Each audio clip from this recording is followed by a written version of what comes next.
Yo, what up guys, today's going to be all about Syndra. If you're looking to get to high elo with Syndra, this video is going to be for you. I've done a lot of coaching sessions over the past few weeks and months, and I've selected 5 of my best Syndra reviews and compiled them in this video. I really recommend you guys checking them out because the amount of value that's in these coaching sessions is incredibly high. If you're looking to get coached on Syndra by me, check out the links in the description. And if you want more Syndra content, check out my YouTube because there's a massive Syndra guide on there. Let's jump straight into the first review. So with you joining the MLA, like what is your goal? Where can I help you with? Where do you want to go when it comes to League? So I know what kind of journey that we can expect to go on together. I was thinking baby steps. I want to be like a consistent diamond player, but Okay. with how smooth everything's been going so far and how confident I feel right now, I, ideally I'd like to be like masters. Okay. Cool. That's clear. So for Zarella, what was your plan? I'm kind of terrified of Aurelia in general. She's like very aggressive laner. Um, she can just dash in whenever. So I try to like keep the wave on my side and play for small wins, and then Okay. kind of got dove here. I just That's didn't expect her to be able to kill me here. good. Let's break it down. So initially, versus Aurelia, what we recognize is Aurelia is a champion that really wants to take extended trades on top of you. She wants to jump on your face and then chase you down with her mobility and with her auto attacks. Because she'll never win those trades versus her. So the goal versus Aurelia is to make sure that we never give her that opportunity. Because this is a champion that is brutally hard to play in the mid to late game, especially around team fights. So our goal is to just skill up, get towards the point where we're going to be strong, where we're going to be team fighting, and then we should be automatically more useful than Aurelia. So the way that I would like to do that is by making sure that the wave is going to be somewhere neutral or towards our side, ideally a little bit more towards our side. So we do not give Aurelia the opportunity to take extended trades onto us on the long lane. So initially, right, one of the main things that's going through my mind is we want to stay healthy. Because if we stay healthy, we stay outside of kill threat. And that means that it's going to be really hard for her to pressure us, or that we can always manipulate the wave to a situation that we wanted because we got the health to back it up. Knowing what Aurelia wants to be doing, she wants to be trading, playing the war of attrition, fighting us, right? We want to be super careful with these early few minions. And the way that I want you to view Aurelia is Aurelia basically has an ability that she can instantly jump onto a low health minion and then jump onto you. So the way that you want to tether Aurelia is you want to tether her not like this, but you want to tether her like this. Because this is the closest creep that she can instantly get on top of you. So this is the minion that you gotta be careful about and take your distance from. Make sense? Yeah. Okay, very good. So we do a pretty good job here. We land some Qs. And what we're then missing right here is that in this situation, she's got the level advantage. And she once again uses this low health creep. In this case, she prepares her E already. Right? She uses this low health creep to get on top of you, land the stun, and then dive you in the turret.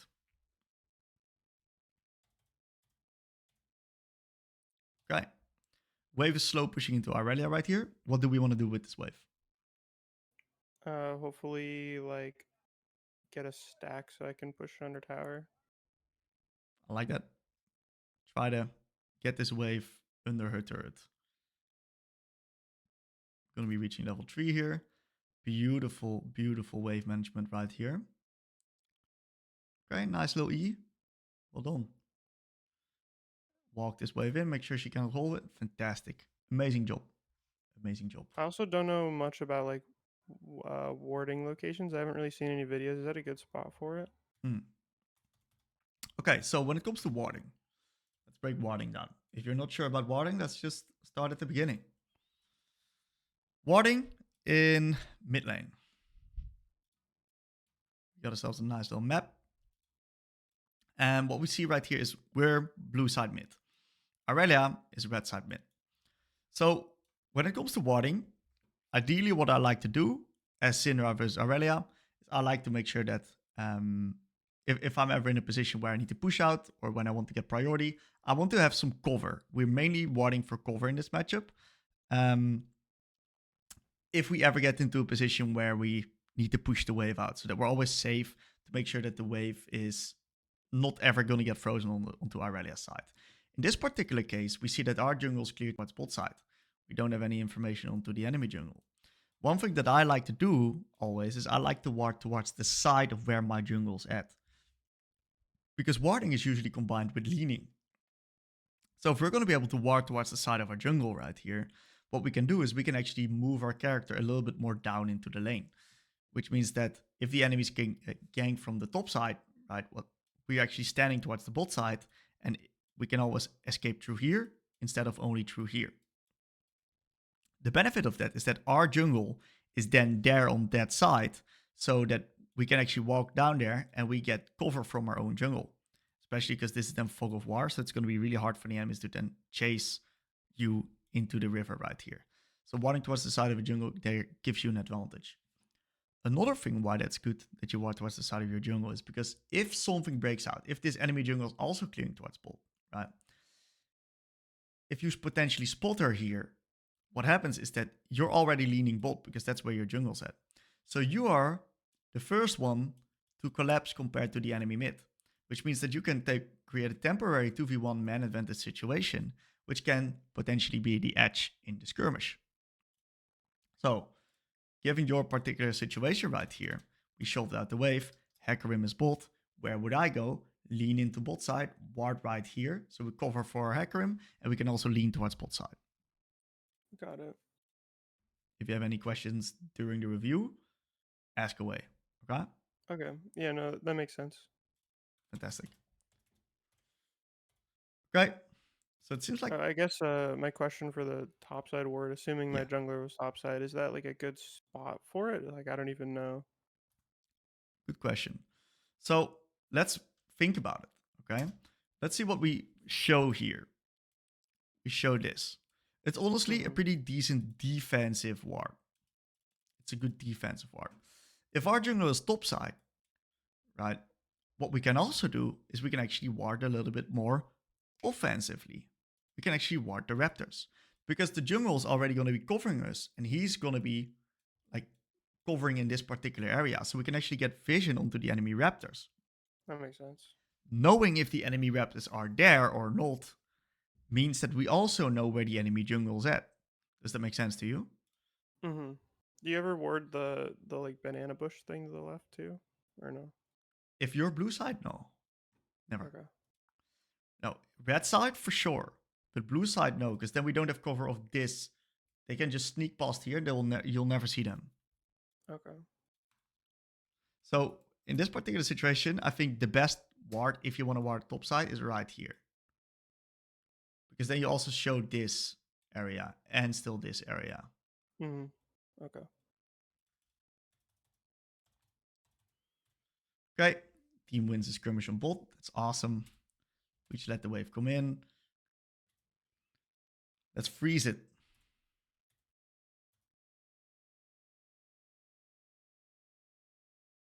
Nice little stack.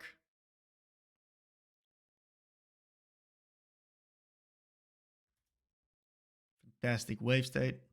Maybe pressure onto the cannon. Can get a stack. Well done, dude. Really well done. This one, just use it as early as possible. This yellow one. Does that make sense? Yeah. When should I use the red one? Just like for fights? Yeah, the red one for fights. That's right. Okay. Definitely. What do you want to say? Sorry. I just said I definitely forget to use those sometimes. It's okay, dude. It's a lot of gold. Okay, beautiful wave state, dude. I'm very impressed with your wave management here. We're getting a little bit too close to these creeps. Always look at your own low health minions when you're facing Aurelia.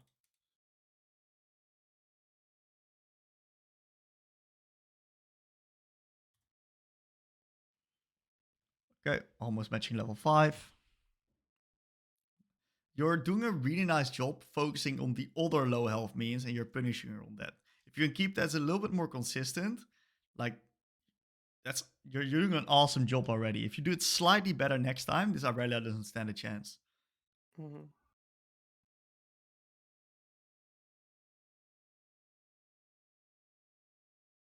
Wow.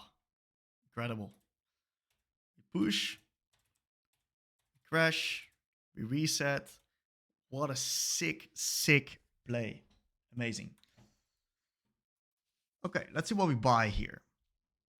So we buy Lost Chapter. Okay. What I would like to buy on Syndra right here is I would like to go Lost Chapter double M Tome. On Syndra, in this game, I'm not a fan of Dark Seal. You know why? Maybe because they have high threat or something. I just assume Dark Seal's broken, so I try to go it like almost every game. Is that bad? Why do you think Dark Seal's broken? It's like Shock says is super gold efficient. It is really gold efficient. It is incredibly gold efficient. That's right. But there's a downside to Dark Seal. The downside to Dark Seal is that you're delaying your item spike by 350 gold. So let's get into the specifics. When do you buy Dark Seal and when do you not buy Dark Seal? I would say, Sorry. if you want I to thought you were asking guess, me. go ahead. When you have more time to scale.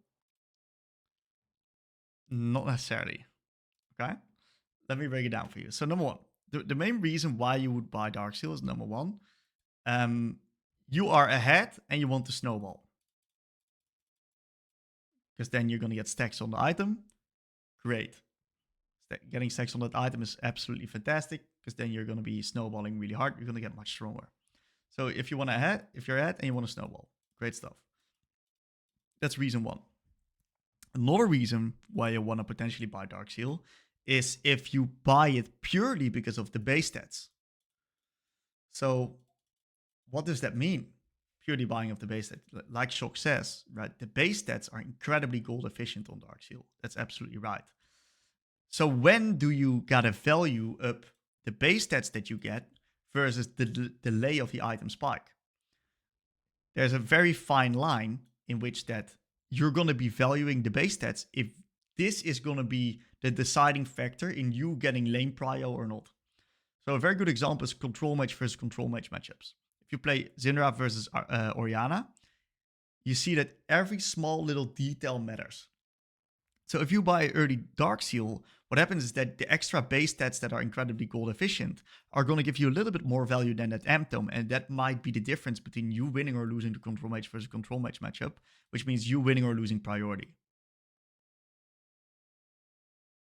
Okay? In this case, it's neither. We're playing with Aurelia, so we're on the kill threat. Snowballing can still be a little bit tricky. Do we need it for getting lane prio? No, because we're not really looking to constantly get prio yet, since we're not at Q upgrade just yet. So I reckon the best thing that we can do is actually delay the Dark Seal and fully invest into our Ludens. The earlier we have the Ludens, you know how strong Luden Spike is, the better it's going to be for us. Okay? Sick. I do still like keeping a potion because, like a health pot, because what happens right now is we got no regeneration in our kit. So if I'm Aurelia and I'm playing with Vamp Scepter, I am now able to take a shit trade and still win because we got no regeneration. So every bit of damage that she gets on top of us will stick.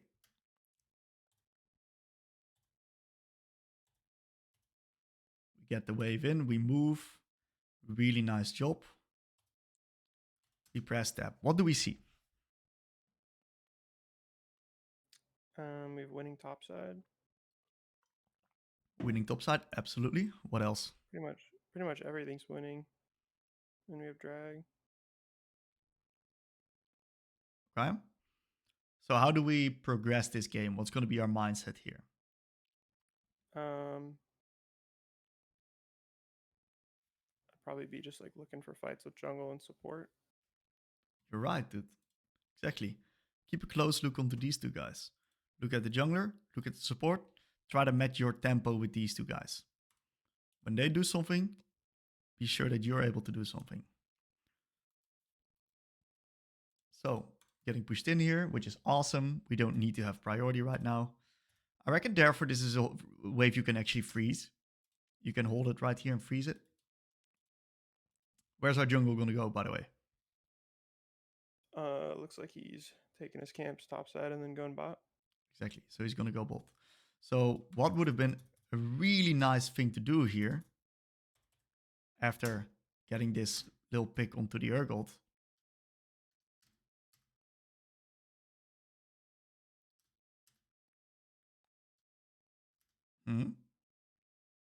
What would have been fucking amazing to do now?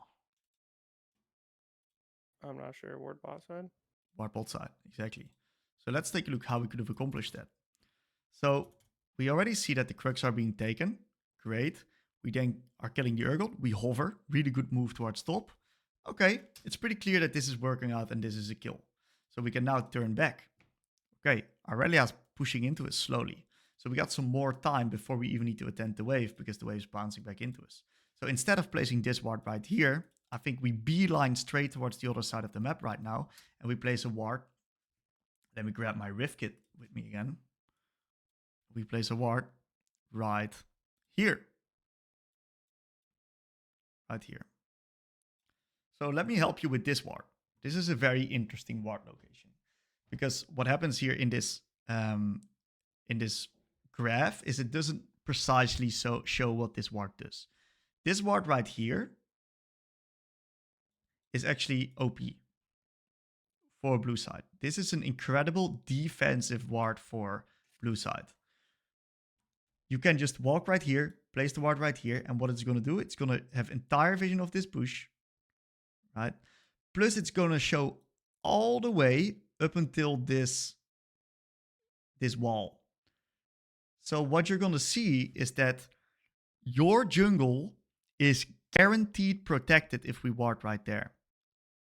Which means that if we provide the vision exactly at that spot, Hecarim is just going to be able to full clear down without being at the risk of getting invaded, getting smited away, getting bamboozled because of us placing that ward right there. His jungle is safe. Make sense? Yeah. Okay. And the trick to recognize that next time is, okay, what's Hecarim going to be doing? He's going to be clearing bot side after this play. So we want to be warding bot side because that's where Hecarim is going. That's where we eventually want to lean as well. And then I reckon because we would have had vision right there. Here, look, Hecarim's even asking for vision. You see that? That's funny. Hecarim knows what's up. So if we had the vision there, we could have just held this wave right here, frozen it, and then we'd be absolutely chilling. Small missed opportunity.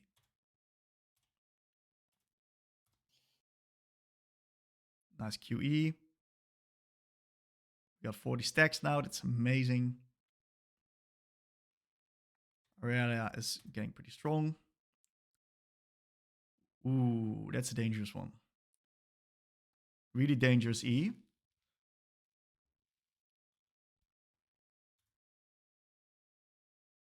We're looking at Aurelia.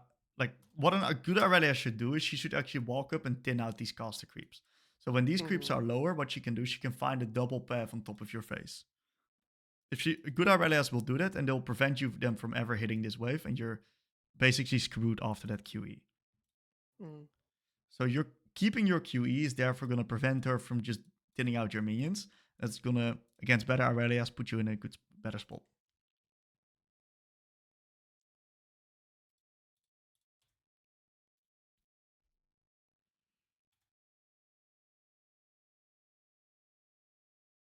Okay. We're getting close to our completed item. So since we got Q upgrade, right, we can decide to nuke waves if we want. And just avoid the lane that way.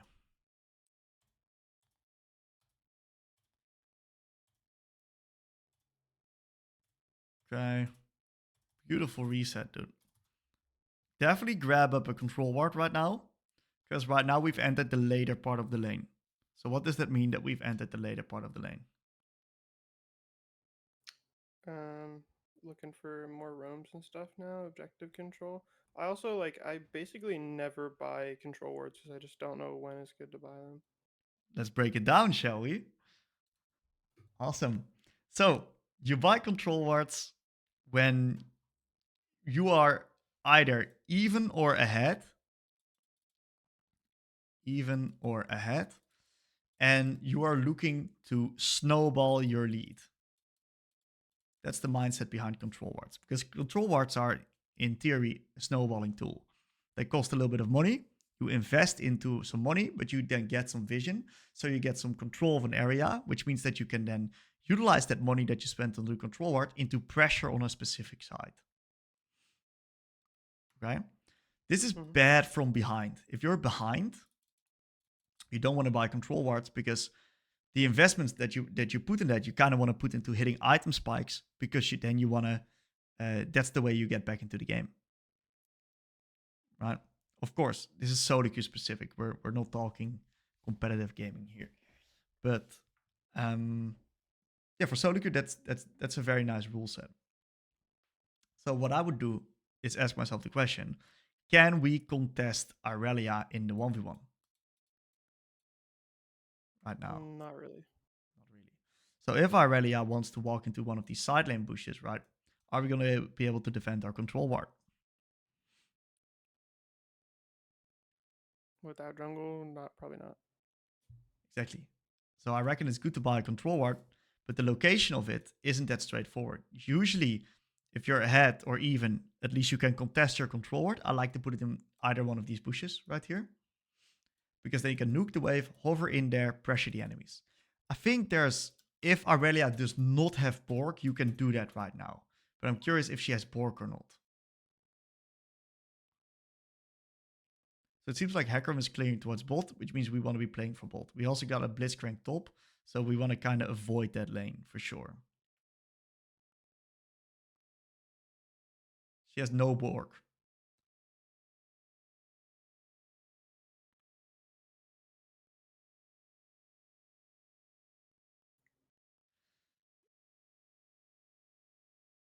You gotta be using these potions, dude. Okay, we use the blue one. That's good. We hover the Hecarim. Perfect. What do you want to say? I was gonna ask a question that I didn't think was good afterwards. I purposely missed my E and baited that fight. Was that a good idea? Or? Sure. So you intentionally did this? I mean, I kind of wanted to hit it, but I was happy with missing it, and then I stayed next to the mage minion because I knew jungler was coming. Yeah, sure. I respect it. Sure. We spot the Gwen on top. You have full information, so I like it. Really good. Really good stuff.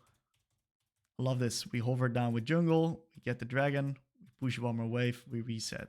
We've been doing an almost perfect job this game, by the way. It's very impressive. It's very impressive. Okay. This is where it may get funky around these gribbies.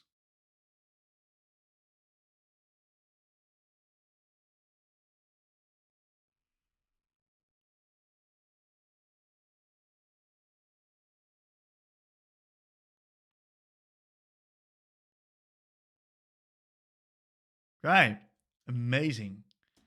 So I already thought it was going to be funky. Why is this going to be funky? You tell me. What's funky about this one? Maybe because top is dead. Mm-hmm.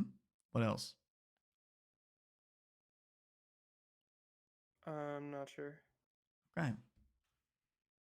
Let's go a little bit back, because we got all the information here.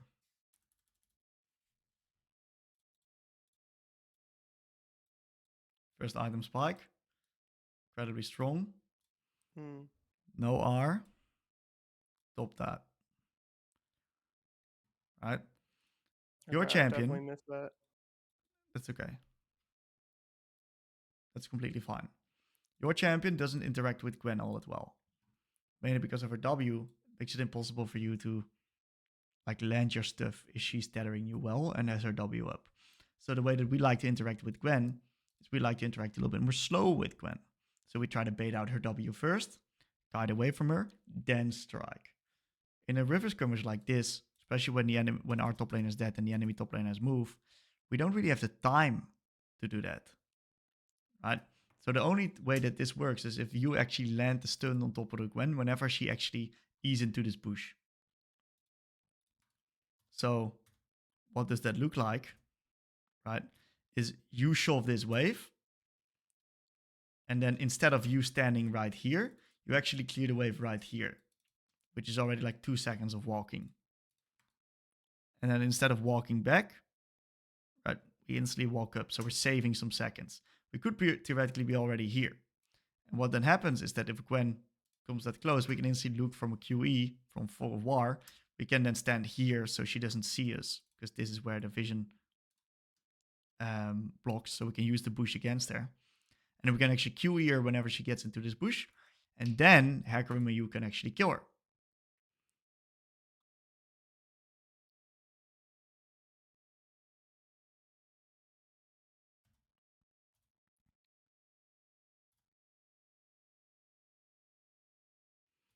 I also think one thing that we need to do is we need to ideally have a Q available to pick up, because we like to pick up the Q rather than the Scuttle Crab. The main reason why that's the case is because if we have a W that we can now play, is we can use a W right there, a Q right there, and then we have these two balls which make it impossible for Gwen to dodge your stun. And then she's going to get stunned, and then Hecarim can kite away. Okay? Yeah. So this play here in general, we've just broken this down through one of the reviewing tactics. And the reviewing tactic that we used is the micro-macro framework. We've broken this down both micro and macro-wise. And in both are improvement points, right? What we're seeing is that a lot of these type of skirmishes and situations like this are able to be broken down through the micro and macro framework. And it is even so that if you play this perfectly, it works out. If you do this perfectly, it also works out. But most of the time, it's a combination of missed opportunities in micro and missed opportunities in macro, which then lead to your situation going bad. The main takeaway in this one was, I think that the micro one, the takeaways were quite small. And I think that the macro takeaways were actually much bigger, because we have a very clear win condition if we go all the way back here, right? We press tab. We do an amazing job pressing tab. And we see that we've got two dragons. We've got a strong bot side, a Camille Hecarim combination that's incredibly dangerous.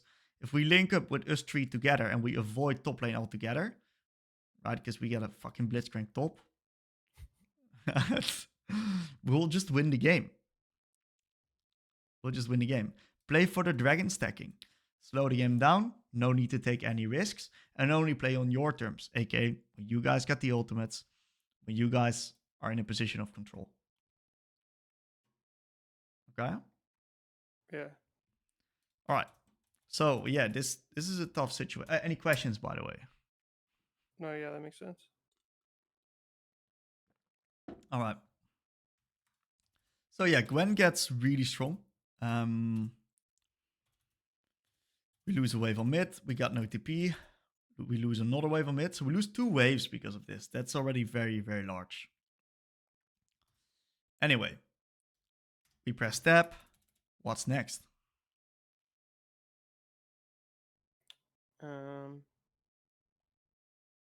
Rift up soon, but no drags in 3 minutes.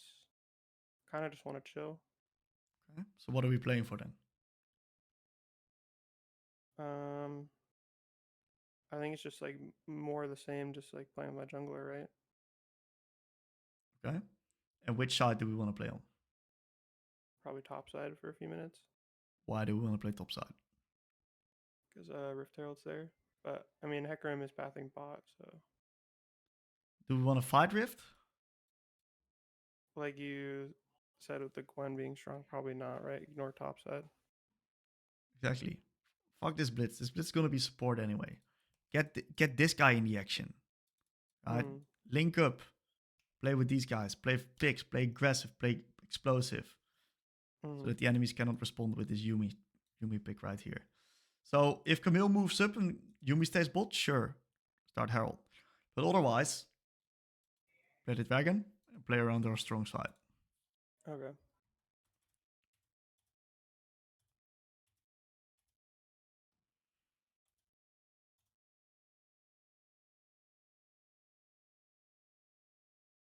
Okay, nice little stack. Doing a pretty okay job stacking. In this time, feel free to... Okay, so let's get specific here. What can we do when we clear this wave? Walk in the river. Okay. Why? Get vision, fake a roam.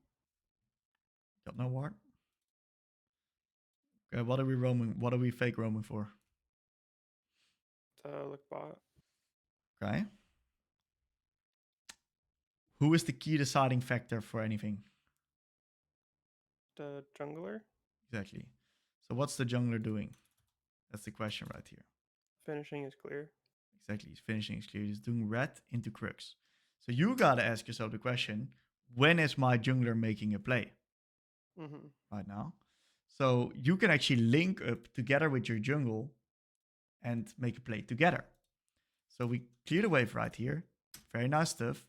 We know that Hecarim right now is finishing off his crux.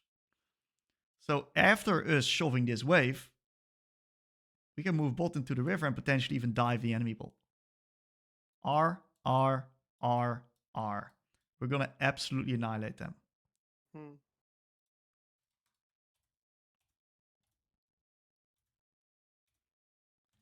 Yeah, I think this is a massive one.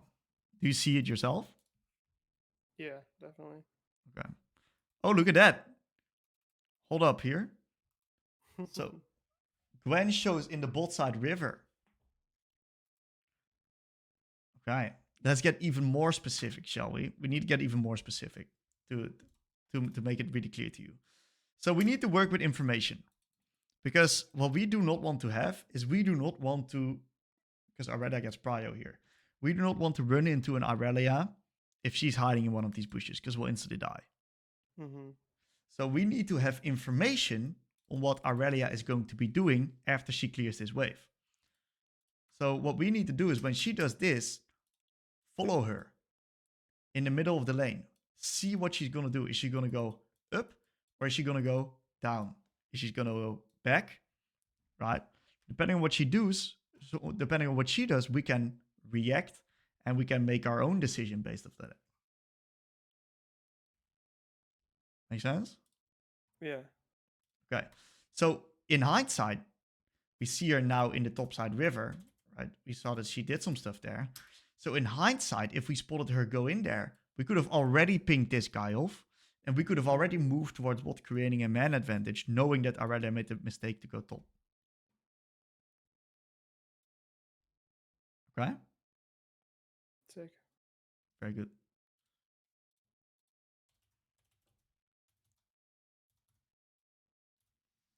Okay. Seems we missed the Gwen on the map. And we get Gwen here.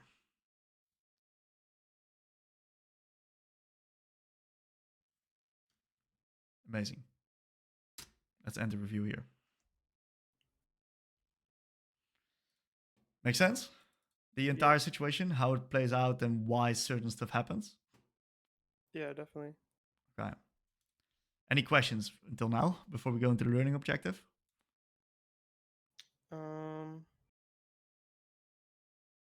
No, yeah, it all made sense. Okay. So I think you're close, dude. What I see is that your laning is actually very consistent. You're pretty good with your ability usage. You're very intentional with a lot of stuff that you do. What we now need to do is we now need to utilize the strength that we already have in our consistency in our lane and the way that we approach it to actually translate that towards the rest of the map. You already got a good idea of what your jungle is doing. Now we just got to set our own jungle up for success. So your main learning objective is going to be your warding and your leaning. I want you to identify what is your strong side. Most of the times, your strong side, that's 90% of the games, is the side where your jungle is playing on, because you're always in a man advantage. The only time when that's not the case is if your jungle is trolling and that side lane where he's clearing towards is also trolling. So that's that 10% niche games. So otherwise, 90% of the games, strong sides where your jungle is going to go, I want you to ward towards that side. I want you to get vision on that side and set up for your jungle success. And then I also want you to lean towards that side. So you're always the first to move and you actually match tempo with your jungle. Make sense? Yeah, got it. Any questions about this? Um, do you so like there were some times where the Hecarim was like topside, and then you're like, oh, this is a good time to ward bot. Mm, Is it usually like where he's pathing into, not necessarily where he is now, like where he will be when he's ready to make a play on the map, is what you're saying? absolutely. So in this case, we see that the Hecarim is going to be bot side in 30 seconds, right? Mm-hmm. Even though he's top side clearing right now, we know that he's going to be playing on bot side, especially because the next dragon is going to be on bot side, right? So we know that all the action is going to be on bot side. So if we can predict and watch 30 seconds in advance, we'll know that Hecarim is going to go towards bot side. So we know that that's where we want to be placing the vision. Makes sense. Okay. Very good.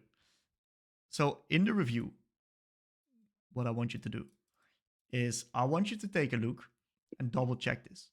So I want you to take a look at your warding locations. I want you to trace back your wards and I want you to double check yourself. Okay, did I actually place it towards the side of my jungle?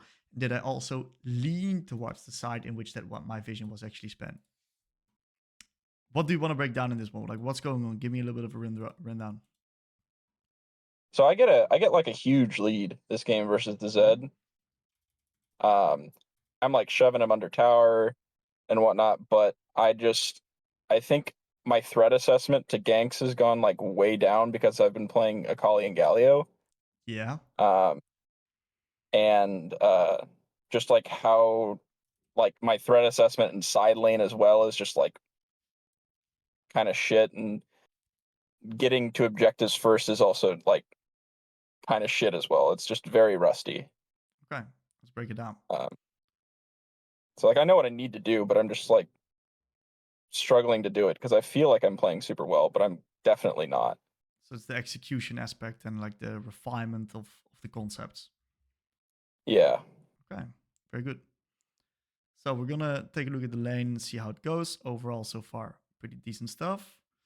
We are playing versus Udyr.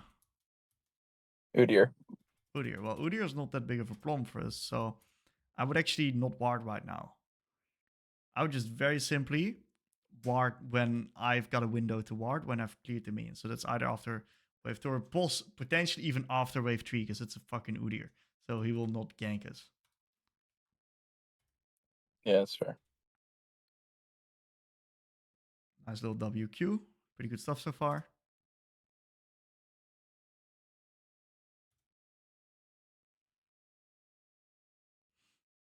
Okay. Okay.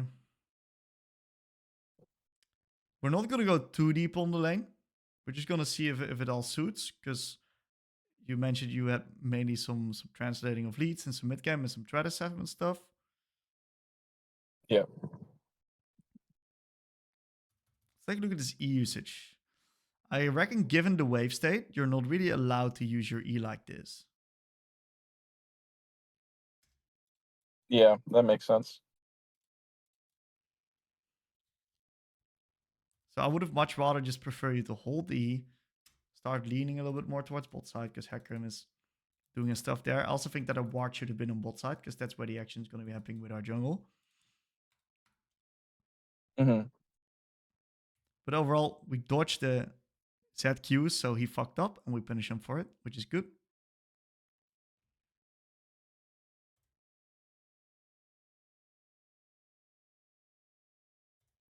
Clear the wave. I like that we stay. He TP's back. Yeah, definitely just stay. We got full resources. I reckon potentially, knowing that he's going to TP in, knowing that Udyr's not on a gank timer just yet, this is a free stack right here. I agree. I just don't want to draw attention to myself. Like, I don't want to like make the Udyr know that I'm there, because I just don't want to be ganked. And I feel like I'm gonna get a free stack anyways when he goes to last hit one of the minions. Okay. I reckon you could do It's it. also like since the wave's pushing the into back you. is also just a thing. Sorry, go ahead. What did you want to say? No, go ahead. You go first. The base there, the base there is just to like, it's a thinking base. I had not really that much attention to back, but it's like whenever I'm thinking in lane and That's there's your nothing to little do, state. like going to the board. That's my little state, yeah. Okay. All right. So Udyr is ganking bot. Wave's pushing into us. We are really happy with this state. So what's the goal here? Goal is to just kind of keep pushing Zed in a little bit, while trying to play safe, and get as much milk my TP as much as I can to get a better base. Okay. Yeah, definitely try to get to Lost Chapter. Yep. Okay. Very nice. We set up kill with the Hecarim. We don't have Lost Chapter. So we gotta suck it up. Should have farmed better, dude. Yeah. Yeah, you have to channel your inner Chovy, dude. Yeah, I definitely missed about 10 farm or something like that. If not a little more. It's okay, we can make this work. Get ourselves a nice another stack onto the Z. Getting into a pretty decent spot here in this game. Really want to aim to get to our Lost Chapter.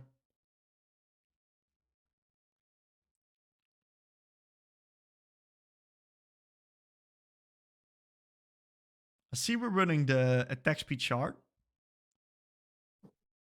Yep. Is there a reason for that? I like the amount it allows me to like just kind of control waves. When I take the first strike setup, I take the what's it called? The cooldown. Yeah. But into melees that I'm running area, I like the attack speed. Okay, sure.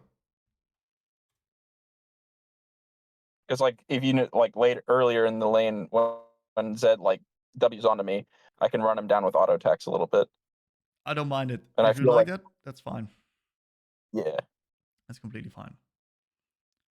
Okay, so Hecarim gets the grubs.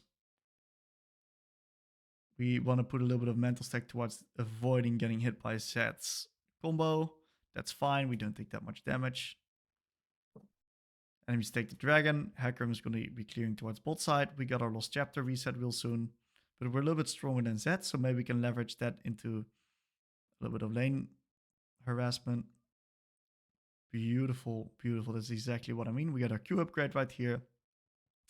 So we got our first reference point completed.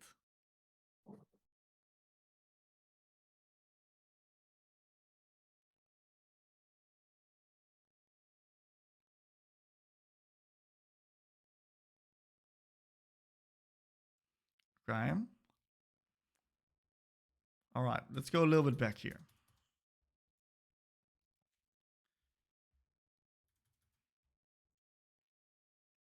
I think this is a situation in which that you're actually not allowed to use your E. Yeah.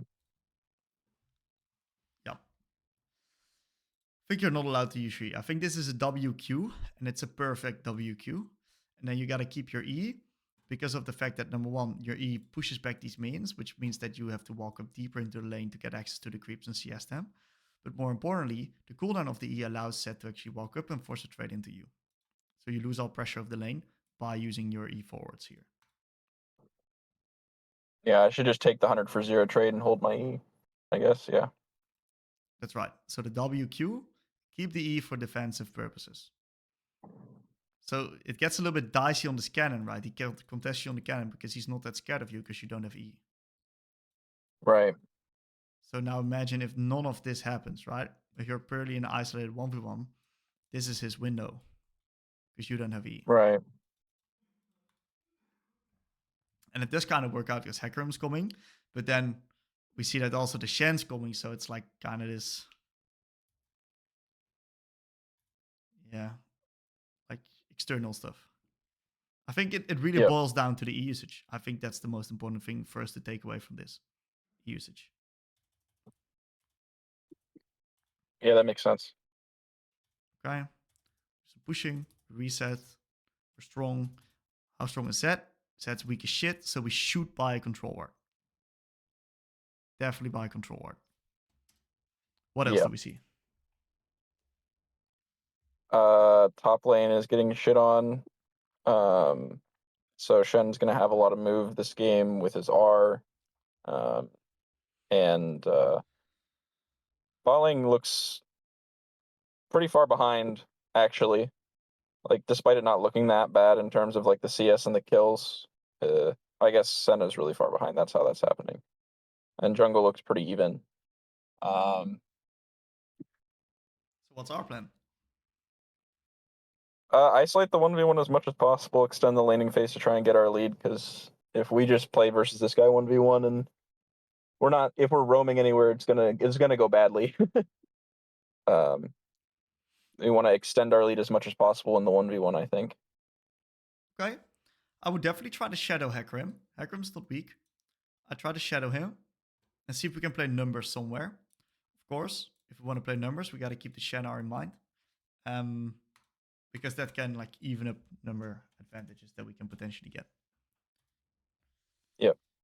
Okay, so bot lane dies. That's disastrous, but it is what it is. I think that this is really good that you don't E here. It's fantastic that you don't E. Because otherwise we'd get in the same situation where you still need to CS all the creeps. And because you don't have E, gives Zed a training opportunity onto you. Yep. Very nice stuff.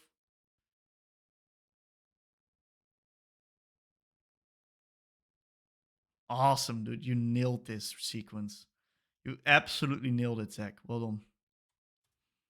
That's impressive. Like I feel like contrast. I'm most of the time like getting this laning phase portion down. Yeah. Like especially at this level. Like I struggle higher, but at this level it's like it's a lot easier to focus and use my mental stack energy to like last hit when people are going for last hits, because it's not nearly as high level. Okay. Okay. Now I think we conversely get into a situation where the E usage is now we're poor.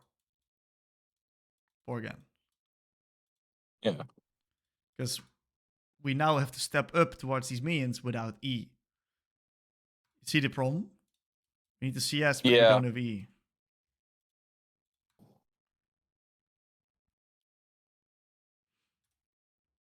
Okay. Get ganked by the Udyr.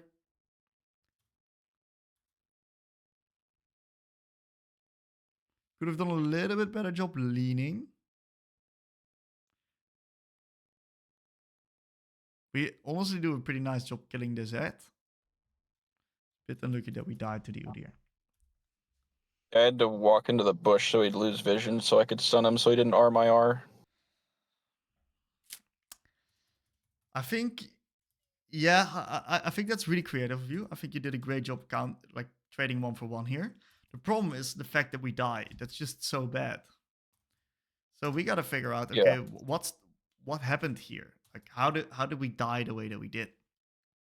Let's break it down. Hecarim is looking mid here. Right?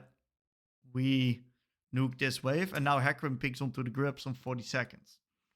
So that signals to me that like if the Hecarim is not going to be hovering anymore, we need to put our entire mental stack upon nuking this wave, because this is the wave where we're most vulnerable, especially if we're not going to get hovered by the Hecarim. If we nuke this wave, right, we're good because we already have it out right now, and we're already right here on the way to shadow the Hecarim on the play towards top. I agree. I can tell you what my mindset was there though, and why I E'd. Go ahead. It's because Zed's chunked to shit, and it's still 40 seconds out. So if I can hold him here for one more wave, we basically get a man advantage on the fight. And I feel like we need that in order to win because of how far behind top lane is. Makes sense. Makes total sense. I don't mind But your I just thought can't do process. that. You can do that because I'm under threat and Hecarim's topside. exactly because the Udyr is threatening you. That's absolutely right. Yeah. But it's good. Good that you recognize that. Whoa, what's happening on Bolt? Okay. I don't know, man. So we lose access of the grubbies. That's unfortunate. I think this was your call, dude, right here. This was your 6 grubs, I think. Yeah. Okay.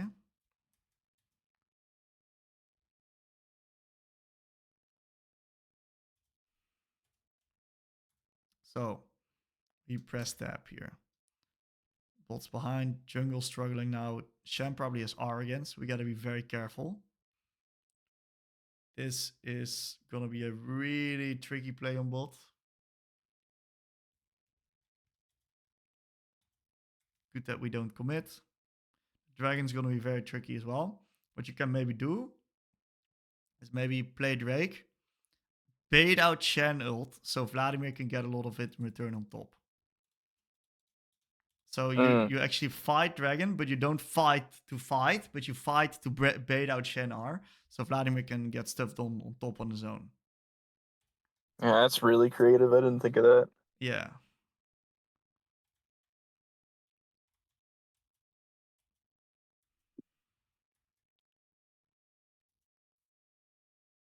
Okay.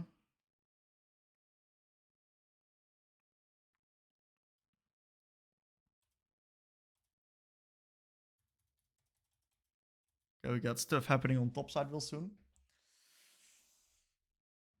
Hecarim is making a play on top.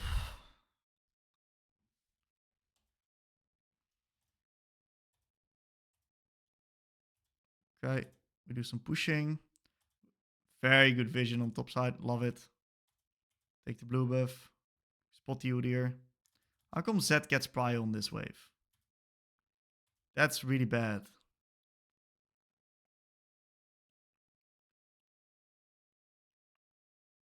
Okay. Okay, Zed being here first doesn't make sense. Like, what is Hecarim doing as well? Hecarim is giving here on top. Why is Hecarim giving? I'm not sure. I mean, I guess like he feels like he's so far behind that we just lose. Because I mean, Udyr's gonna walk out of base with Leandre's, and that's like Udyr's biggest spike, so that's like a problem. So maybe he felt like because his matchup into him is so bad that he can't do it.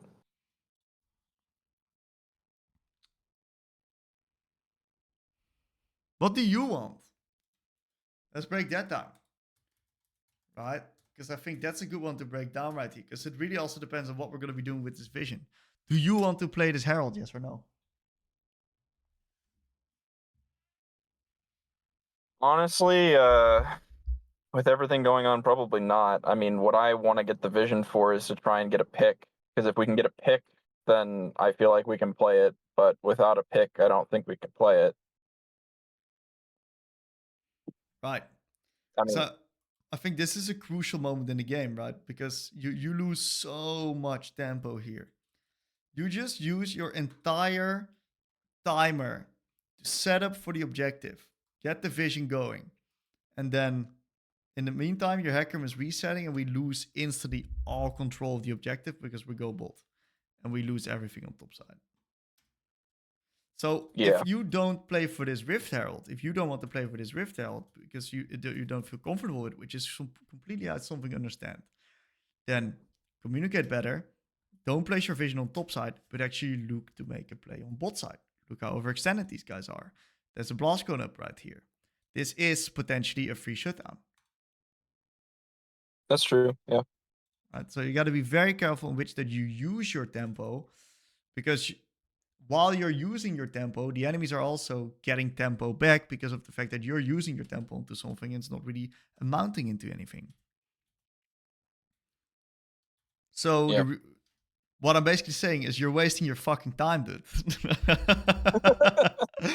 That's it. I mean, it all looks nice, and it's like somewhat correct, but I am wasting my time. Yeah, you're right. Like, it's so nice to get that vision set up, but at the same time, if we're not playing for it, then it's useless. Yeah, that's right. Okay, I think we And now I stay don't bold have my here. pink for my side laning. Exactly. Okay, so what's the mindset behind moving mid here? Again, trying to get a pick. I don't feel comfortable overextending in bot lane because Udyr will just run me down, Zed will just run me down. So I feel like I need to hover to help get vision on bot side so I can push up and do something, but Zed's top. I don't know. Okay. Like, I see the abyss and I'm scared. Makes sense. Makes sense. So what we're seeing right here is that once again we're wasting our time. So now we're actually getting into a position where it's getting a little bit dangerous because we're wasting time now twice in a row. So Hecarim just used his ult. Zeri just used her ult. There is no play going to be happening for the next at least 60 seconds. Because if it is, we're playing not on our own timers and cooldowns. So for the next 60 seconds, I want you to make yourself as useful as possible. The way that we do that, by getting farm, shoving out waves. Okay? Yep. And forcing the enemies to respond. In this case, we spotted the Udyr lastly on top. Zed's top right now. Vladimir just took the turret. Great. Senna's bot, Hecarim's bot. We have control of bot side. They have control of top side right now. Practically. So what we're going to do is we're going to make sure that we recognize, okay, we got control of bot. Ask this guy to hover you. Hecarim's always going to be in the area. This is your wave to take. Force the enemies to respond.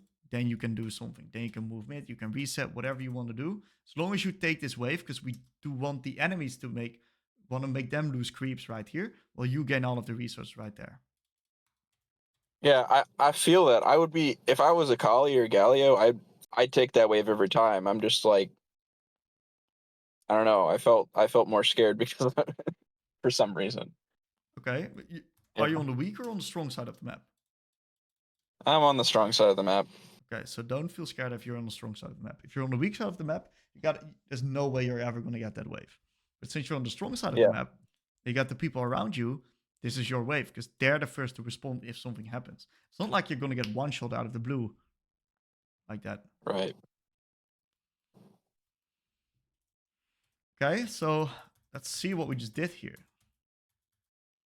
Wasted time hovering mid, went back to go get the wave later. Once I had to ward and try. I lost 3 melees and stacked a wave for them. 50 seconds. I want you to count this, okay? Yeah. Right here.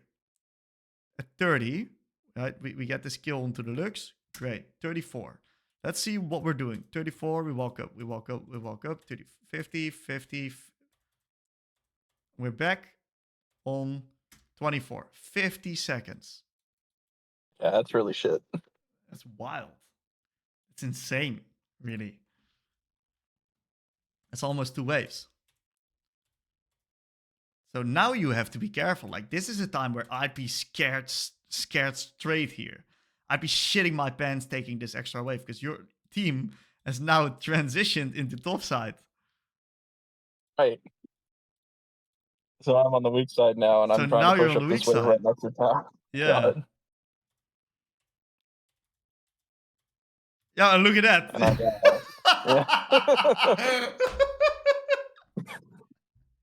And it's so right. Well, that's fucked though. Oh well. Oh well. This is beautiful. This is awesome, dude. This is amazing. That's really amazing.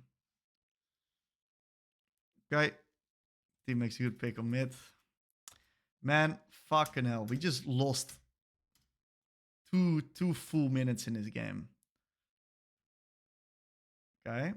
So we gotta be careful here because we are at the moment still on the map side where we're no control.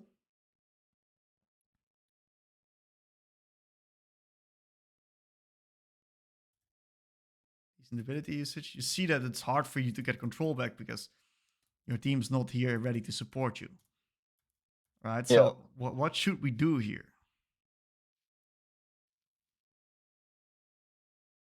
Go to mid first. Do we go mid together and then go get vision, then I go to side? But that's the dragon feels like it's coming up too soon to do that. I don't know, and I felt like I dropped so much before, and I've been dropping so many waves that I need to get this. What Like, tempo are we looking on? Dragon's Vlad. fucking gone, by the way. Dragon, forget it. Forget Drake. Okay.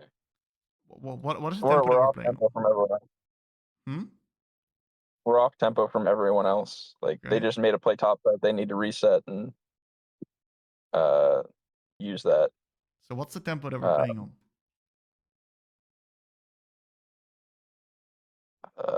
I don't know, honestly. Zeri. No, the Zeri death timer. There it is. Yeah. So 25 seconds. What does that mean for us? We got to play super safe for the next 25 seconds. Okay, so 25 seconds means that she needs to spawn in 25 seconds, then she needs to walk mid lane wave, and on that wave, that's when we're going to play. So we're going to play on the mid lane wave, spawning in about 45 seconds. That's on mid and 45 seconds. That's the wave that we're playing on. So that means that you can catch one wave right here. You can catch the next wave somewhere right here, as long as you're safe. Then you move mid and you link up with the rest of your team. So the way that we want to approach this is this wave right here. I want you to slow push this wave so that the next wave is actually coming in a lot deeper. You can catch it right here. That's the wave you nuke. Now you go the weak side way all the way through mid, and then you give the dragon, you take control of top side, because that's where the next objective, the Baron, is then going to be. And then you play with the tempo of your team, and you're setting yourself up for success. Yeah, I think we just, like, on Zeri's tempo, we just drop Herald mid and take mid tower. Great. Awesome. Love it. So this is the wave that you then catch right here, a little bit deeper. And then Zeri is now going to move. You catch the wave. You're going to match her move. Then you can do something right there. Yeah.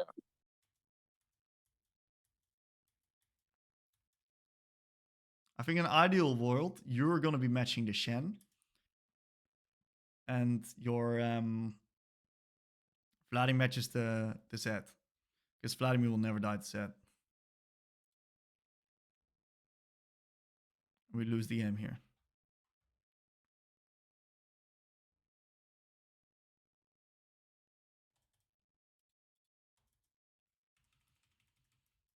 Yep.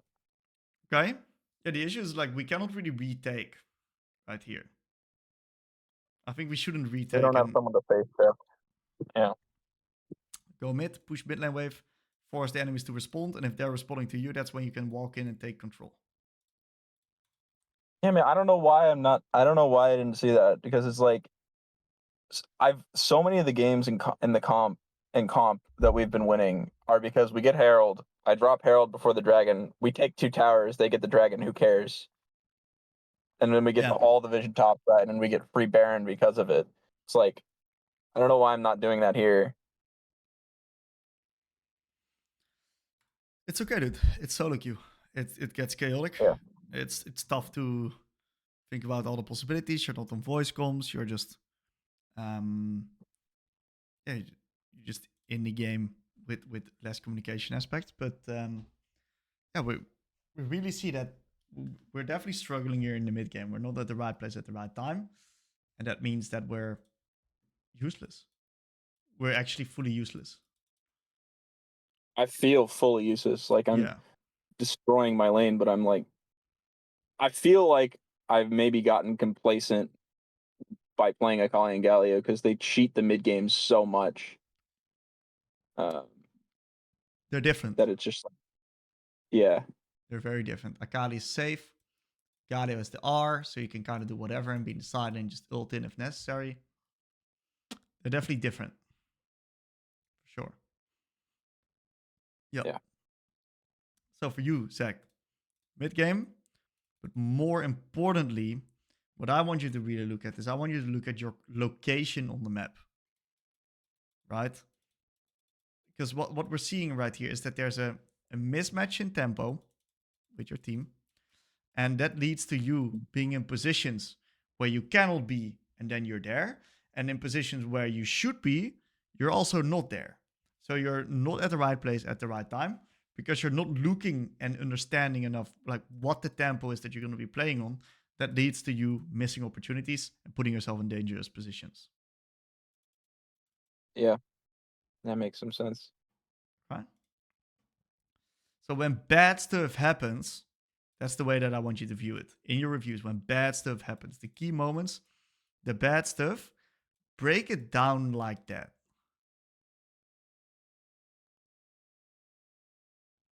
Problem solve Okay. it. How comes that this happened? Right? Where could I have been? Where should I have been? How Yeah, could we could have I have pushed prevented this that wave situation? out earlier and been on strong side instead of weak side, right? Yeah, You know what's up. Exactly. yeah. That's right. Okay. All right, makes sense. Thank you very much. Any questions?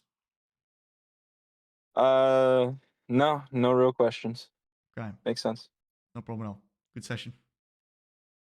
Yeah, that's I directly pick Syndra into Fizz just to like get better launches on this matchup. Perfect. I love that attitude, dude. Only very few people will do that. I think that's insane. Awesome. Well done. Yeah, it hurt me, but I need to learn the matchup. Let's break it down then together. That's awesome, dude. Okay. Syndra versus Fizz. What was your thought process? What did you want to achieve? So usually, how I saw before when I'm playing range to melee, I like to control the wave and do a 3-stack push. But recently, I've been getting bite for that, so I let the enemy melee just push in, and I'm just gonna play for Lost Chapter, play for the first stack Okay. for my Q, Okay. and just like harass when I can, and Okay. just not overextend to ganks. Okay. I don't mind that. I think it's fine to go for 3-wave crash if you can. I think it's also fine to let them push into you as long as you understand that if the wave's neutral on your side, you're going to be safe. If the wave ever gets frozen on their side, that's when you're in trouble. So as long as you prevent a freeze on their side, it should be fine. Okay. We spot that Fizz starts E. Can definitely punish him on that one. Okay, pretty good Q here.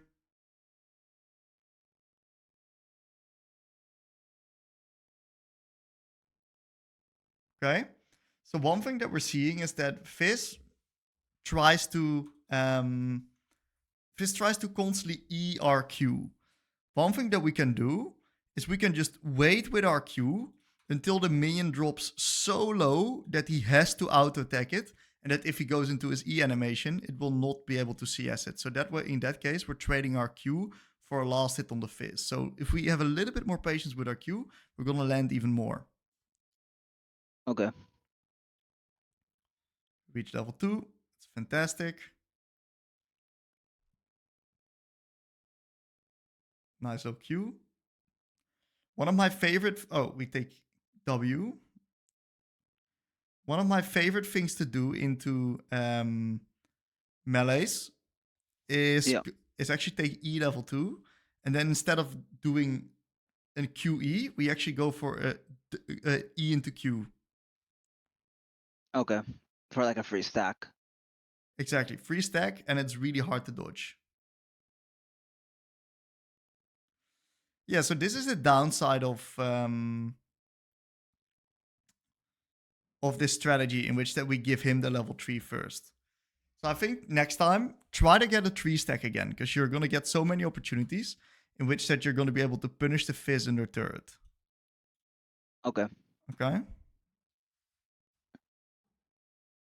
I think it's better. And if you get ganked, then you need to work on your warding and your leaning. Okay. So Yeah, I that's the way tried I to get want a you to ward solve it. level 1, and then I saw a Graves, so I just did not ward level 1 in his Raptors. It wouldn't let me. That's okay, because we get a lot of information by spotting him anyway.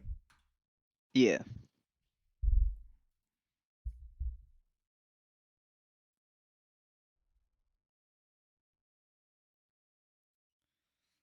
Okay, we've done an okay job when it comes to the trades.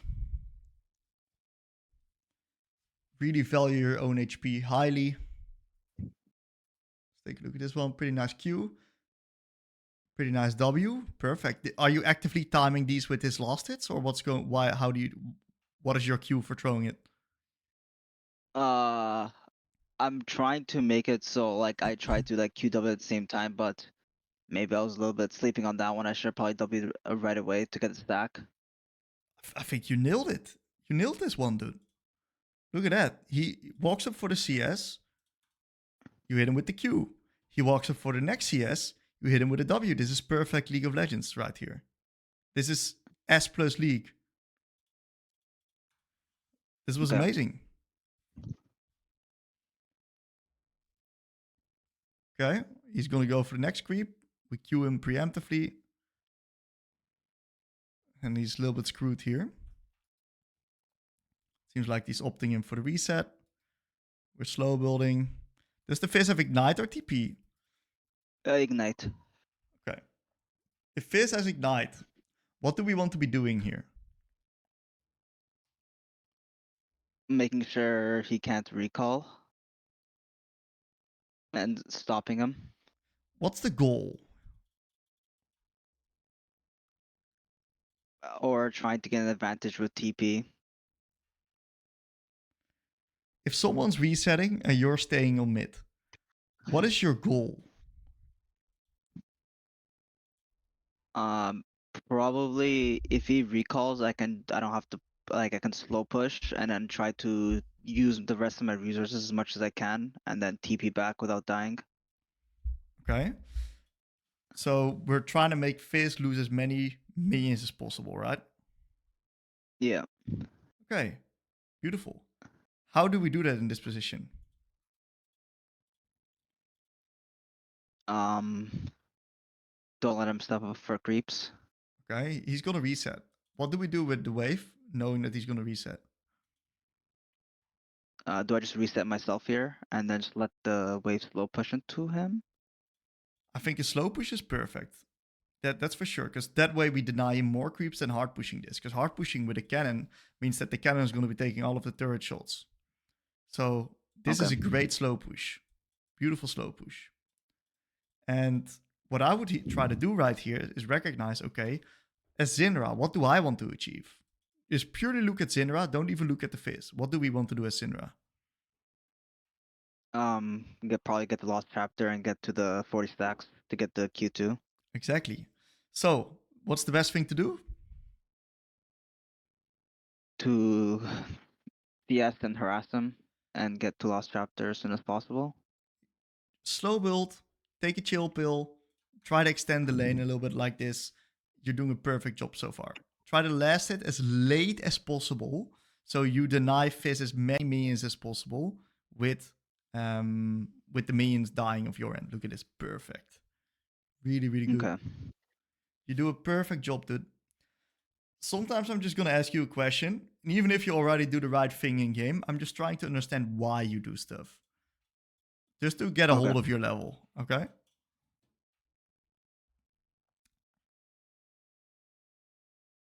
All right. Come on, dude. How have we missed the cannon like that? This one was bad. This one was bad, yeah. Only Curtis misses these type of cannons. What is this? It's okay, dude. Don't worry about it. Don't worry I'm about learning it's very painful on Syndra to miss a cannon.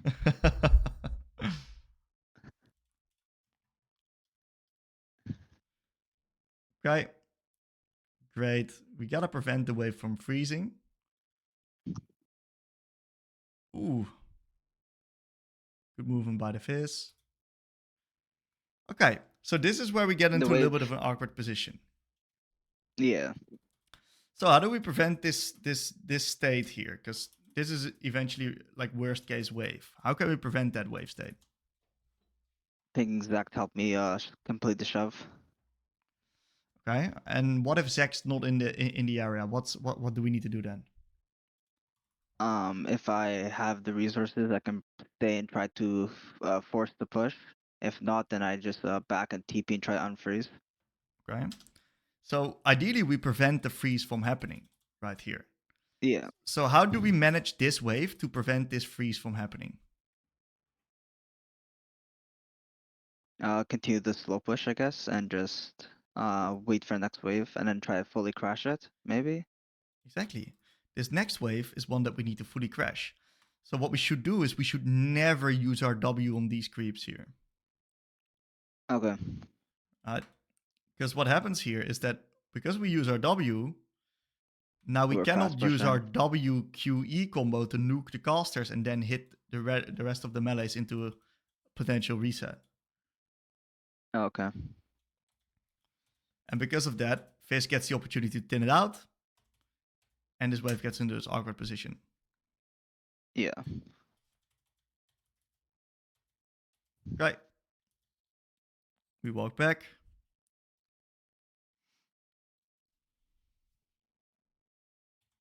Hard shoving because Fizz is bot lane. Good. Get ourselves a plate. Beautiful. Get ourselves a ward. Fantastic. We're in an amazing position here because we got ourselves the ult. Very nice stun. Very good W. Waves pushing into us. What we now aim to do is try to bait out Fizz's E. And then, like this, just ult him. QR, he's dead here. He dies. Yeah. As soon as he E's, I try to make sure I can arm immediately, because, yeah. Walk forward. Whenever he E's like this, Okay. walk into him, Q, R, and then E into W, and he's dead. Okay. That also works. Very nice. A little bit Probably more the risky. RE, though, is more safer. Exactly. If I don't land this E, then he might have a chance to get away. He definitely. Okay. We push. Here is where it got a little bit bad for me.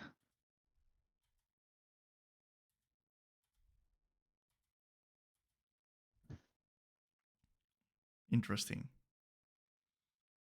I wanted to recall. I probably shouldn't have came to this play. It was a little bit too risky, especially with the gold I was sitting on. Yeah. Absolutely right. And I lost my flash for this as well. Okay. Let's break it down. Because I think this is amazing to recognize. What are the signs that after these grips here, we don't want to be... Did you just miss another cannon, dude? Yeah, I missed another cannon. Yeah, I Come thought my on now. U was gonna get that.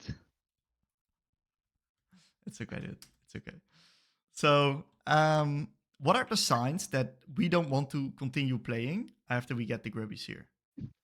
You tell me, what are the signs? I have 1100 gold. I have lost chapter and base. Yep. And going for another play without my gold spent is really bad for me. Okay, so gold, what else?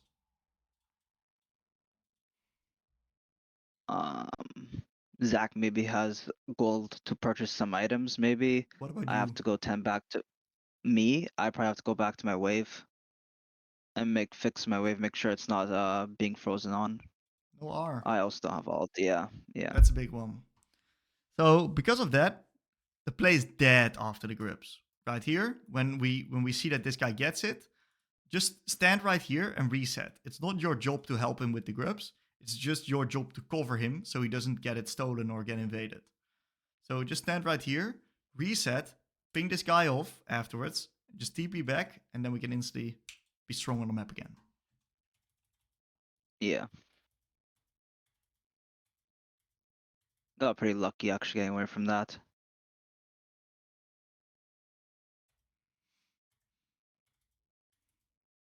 Okay. We're getting away with some wave management stuff here.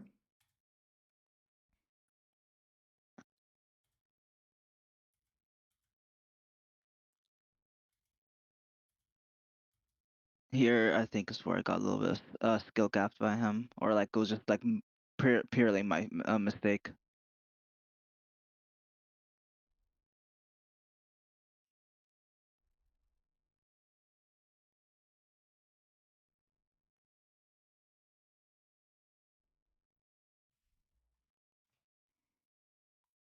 I messed this one up really badly. Okay. Let's break it down. What do you see when you see this? Here I'm walking this way, so just in case something happens to Zach, I'm just kind of hovering the area since my wave's already crashed. And then here I'm just trying to do the same thing, just make sure I can keep my HP up, but I did not do a very good job of that. I just Okay. kind of let him trade with me.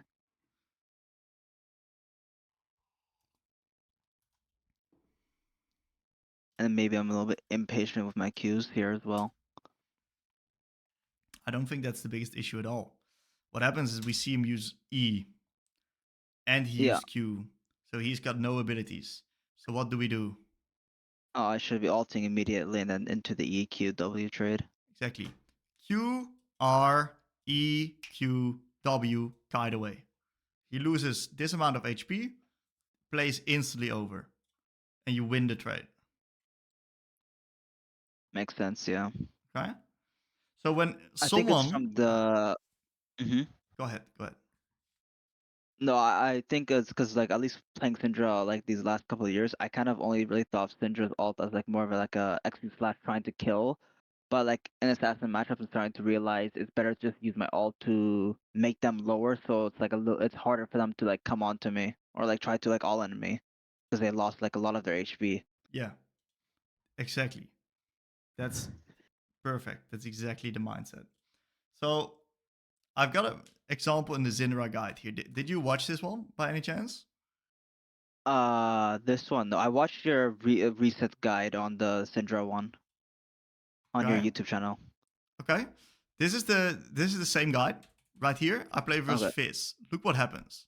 Same matchup. I see this guy. He uses E. Boom. Instantly throw that R on his face. Just get him low. Makes it much harder for him to continue trading. Yeah. Then we got a very similar situation as the one that we just spotted in your game right here. What happens is that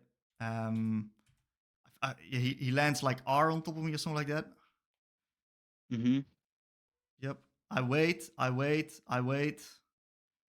Oh, I'm not sure. I think he's going to E like somewhere. Oh yeah, here it is. This one is it. He comes back. He does the same exact combo. And this is how you retaliate. Yeah, and you chunk them. Yeah. Exactly. Whenever he uses his E, instantly Q, R, E, out attack Q. Just chunk him like that. And then he's just screwed because he's got very limited health regeneration. Okay? Makes sense. Yeah. Beautiful.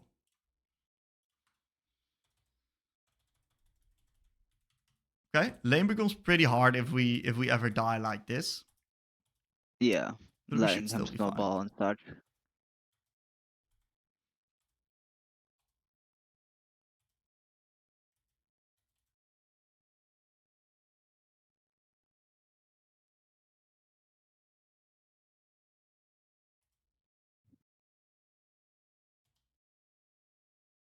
Hero is probably not mechanically the best played for me.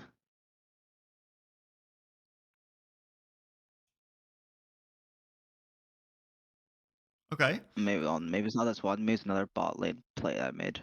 that's all right. What do we do here? Same situation. Look what Fizz just did. Fizz just used his E. Yeah. Instantly. Q, R, E. It's got to be ingrained in your system, dude. Okay, makes sense. Yeah. Every time he uses like a defensive spell Yep. or like defensive tool, whatever is Fizz or whatever assassin I'm playing against, just Insta instantly ultim. just alt E. Yeah. That's right. Okay.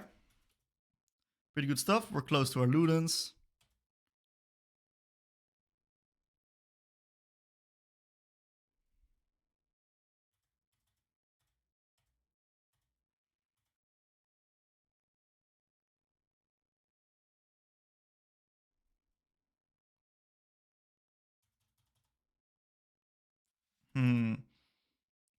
Okay, that's pretty awkward. Teams fighting Yeah. there. Late to the fight. As I should be there before as a control mage. Let's figure out how we can do that in a bit. Okay, pretty good stun. Your abilities are actually very decent. Your abilities is actually really good. You're very, very good at landing your skill shots. I'm very impressed, actually. So take that as a good strength, dude. Thank you. Thank you. Okay, so we reset exactly on... Oh, no, we got 1100 on Ludens, huh? I think in that Here, I case... probably should have instant reset here, maybe. Yep. But I don't know. I think in the game I was thinking maybe it's better off that I just go to wave and push it out and then come to the fight. Then I realize, oh, but like I'm sitting on way too much gold. I have item. Like I just have to recall whether like I'm trolling my team or not. Like I have to recall and purchase my item. Perfect, dude. But I probably should have instantly recalled and just hope that my teammates won't fight until I get there at the dragon. That's it. Exactly. This is the time where we reset right now. It's perfect. Reset right here. We're gonna be in a perfect situation because that way we're always gonna be in a before this Fizz back in mid. We're gonna never give him prior move and ability to move first. So really, really good that you recognize that. Okay. Get the dragon. What do we see? My team wants to go for a Rift Herald. Riven and Zac, they're picking for Herald. Fizz just pushing the wave, so I should go answer my wave first and then go to the Rift Herald. But I think I might have went straight to the Rift Herald just in case a fight broke out. Okay. And how are we gonna win this game? Play for Kaisa or Riven since they are the most fed on the team. They're the win cons. Like Yeah. how to like win this game or that specific Herald fight. No, this game, like as long as we just play with our strong members, our team is really far ahead. We're eventually gonna be winning ourselves. Yeah, So let's do that. playing for the win cons. Yeah.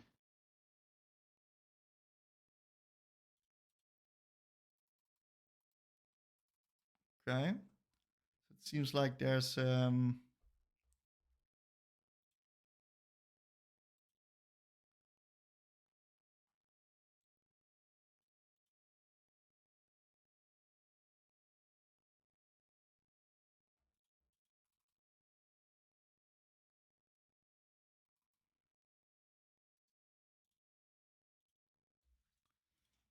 okay.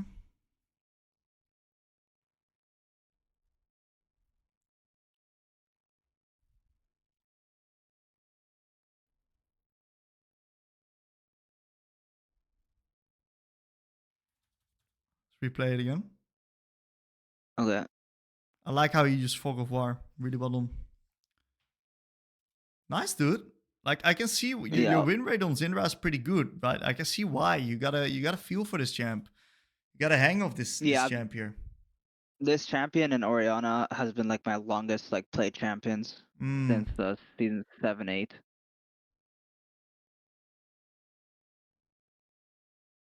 okay. A little bit of unfortunate death.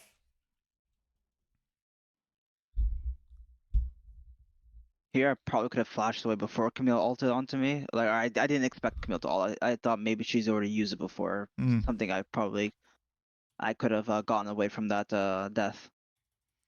What do you think your weaknesses are as a mage player? What do you struggle with? Mage player. Um Mage versus mage, I think I'm pretty decent. It was more of like the assassins and laning phase where I'm pretty susceptible to like dying or either to ganks or like the person just outplaying me or just killing me in lane. And then mid game sometimes I'll hover my teammates a little bit too much instead of just like sitting inside and just trying to absorb as much CS as I can and then just like only come to the fight or sorry, come to the objective fight team fights. Yeah. Okay. But I'd say majority of the time, I think I've improved my laning phase, but I'd say probably my laning phase still probably needs more work. Okay. Okay. Yeah. So if you would say like, what's the main reason you're losing games? What would you say to that? Um, Probably in the mid, being in the wrong places in the mid game, probably where if I have a lead, I'll tend to go to the side lane with TP up, and then if fight breaks out, and I'll try to TP over, but the play might be already dead, or like maybe I don't have TP, and I'm like trying to make a decision, like I'll go bot lane, but as Yeah. soon as I go bot lane, like a fight breaks out top lane, so like trying to be in the right places in the mid game. So you mean Probably are exactly the reasons why what I happened lose. here, right? Yeah, where I went bot lane a second ago. Yeah, Okay. my team is Interesting. hovering bot side. I probably should have played like pinged a little, couple of times to like play towards like bot side / like dragon, but I didn't expect my team to like, or like I guess my kites to be top side when dragon's coming up. All right. We got ourselves a nice little framework for these type of situations. Okay. Okay. So have you ever heard of the ACE framework? No. No? Okay. The ACE framework is a way to break down these type of situations in the mid game. The A stands for acknowledging the best plays. So knowing what play that you want to be making. What's the best play that you and your team can do? The C stands for, what do you think?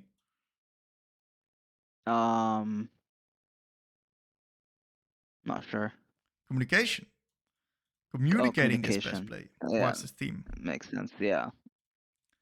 Then the E stands for embracing reality. Okay. Embracing reality. So let's review this situation here in the game with the ACE framework. Okay. So you know that the best play is to stay bot because you know that the next dragon's going to come up in a minute. Okay. So great. Therefore you go bot. Amazing. Is there any pings? From me, no. There we go. That's the issue. We're not preemptively making our team excited about the play that we want to be going for, and therefore our team doesn't go for the play and they got other stuff on their mind. So if our team, right, does not listen to our initially planned play on the A, then we have the E. In the sense that if we, like, if something happens, this guy has our win condition, we need to be playing with this guy. He's super strong. So if this initial play doesn't work and she doesn't go for that, we need to adapt. We need to embrace reality. Okay. So what we need to do is we need to match up together with this Kaisa right here. And if she goes top, leave bot lane, nothing's happening. The wave stays nice and neutral. If she goes top, we take another mid lane wave and then we match her move towards top lane. So kind of like cover her area. That's right. Okay. Because right So now, adapting like to where your teammates are playing, like at least like your fed teammates. absolutely. Because this is worst case scenario. Fight on top breaks out and you're on bot lane without TP. Something went wrong in this situation. Yeah, communication for sure. I should have pinged beforehand before Kaisa moved topside to ping the dragon. Absolutely. Okay. That's a really tough that. Let's see what happens afterwards. So afterwards, your team's taking a fight in the enemy bot side. And here as well, we are not in a position to fight with them. Yeah. This is awesome, dude. This is great. Because that's also what I thought that I saw. I think your lane's completely fine, dude. There's nothing wrong with your lane. You're really good at landing your abilities. And this is like much, this is like a night and day difference to what we're seeing. Right here, you're just completely on a different wavelength as your team. Like if this is your team, for sure. this is you. Makes sense, yeah. Okay? So this is what we need to fix.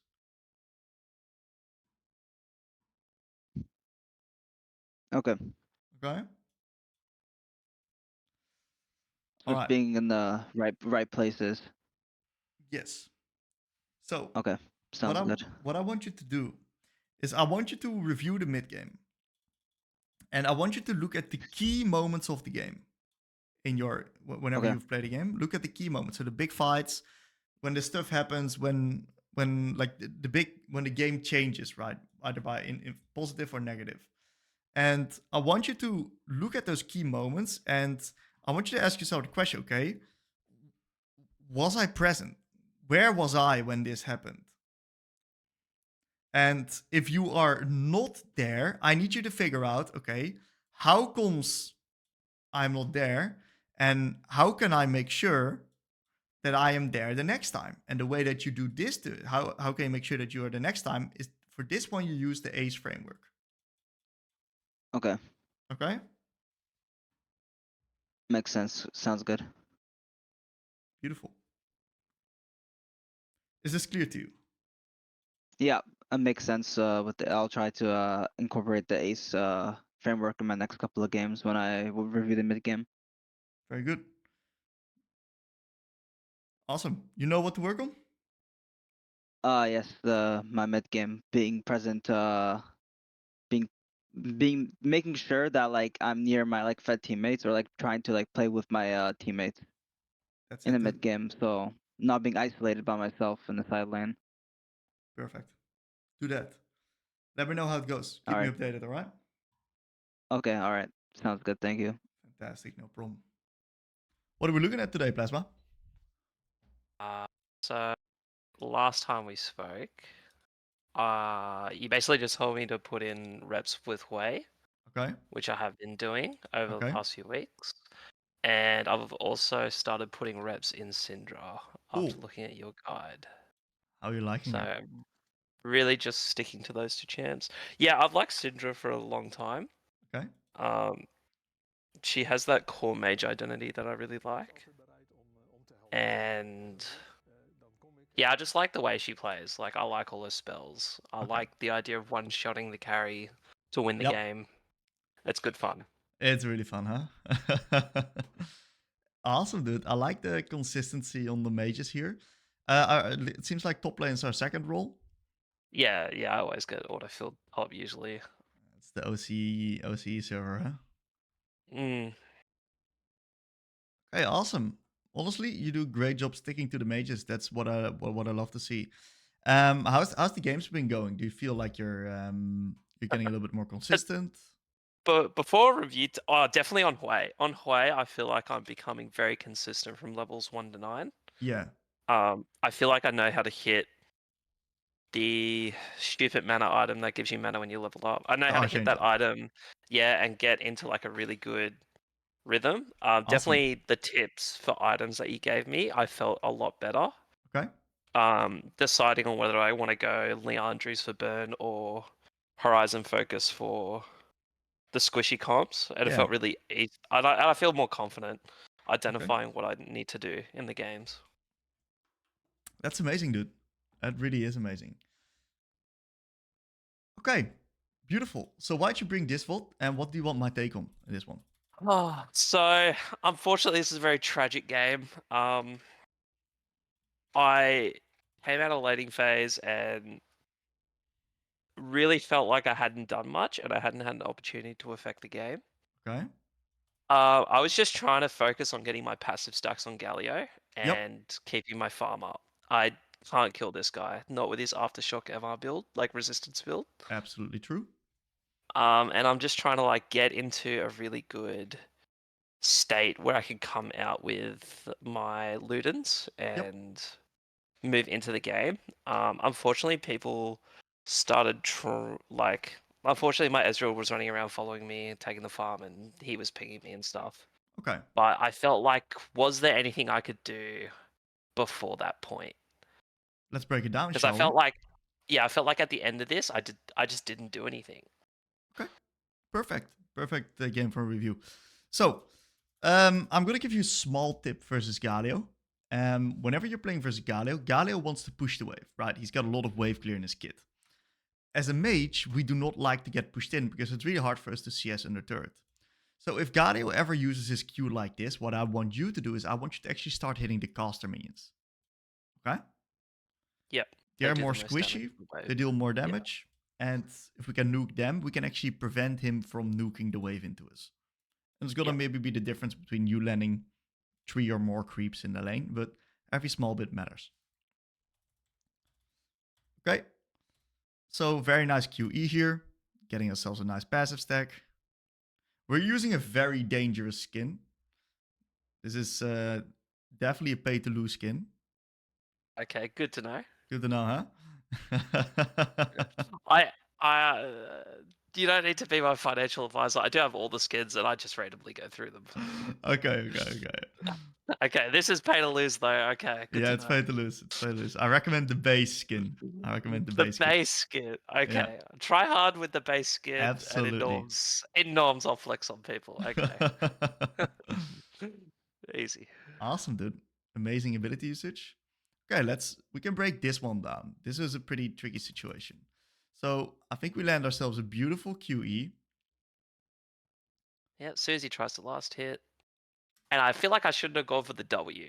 Spot on. Yeah, and I learnt that later on in my trading patterns. I just hit QE and walk away. Like, I don't grieve for the W, because it's not going to make a difference anyway, I realized. Perfect. Okay, we're stacking up our first strike a little bit. Very sexy E into Q. Really well done, dude. That's a nice stack in the pocket. A lot of people wouldn't have gone on that one. Well done. Yeah, I mean, when I was watching your guide, it made a lot of sense how you thought about the Syndra this version of Syndra, where you really just have to focus on stacks. Yeah. Yeah, that's right. Okay, we nuked the wave. Honestly, solid lane, dude. Actually, really good. This is like how I would play it as well. And he roamed at that point, and I'm like, okay, he got an assist and a kill or something, and I thought, I'm so good here. He's missing a full wave. I got a good reset. Cannon's coming in. It's going to push back to me. Like, I felt really good from this early. So Galio roamed with this amount of HP. Yeah, and that surprised me. I was insane. That's why I didn't ping it. I was like, surely he's resetting. He's like scared or something, right?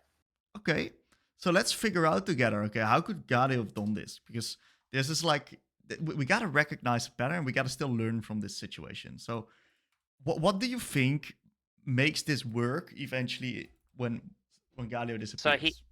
So he has a pot and maybe plants are up, but I don't know if honey fruit is up this early or not. No, it only starts spawning at minute 6. Yeah. So why does this work? I mean, they're pushed up pretty far. Graves is there. But like, he was pretty low when he left, wasn't he? Uh-huh. That's right. So let's break the science down. He actually matches the Graves gank timer. So Yeah. that means that he's not ganking solo, but he's ganking together with Graves.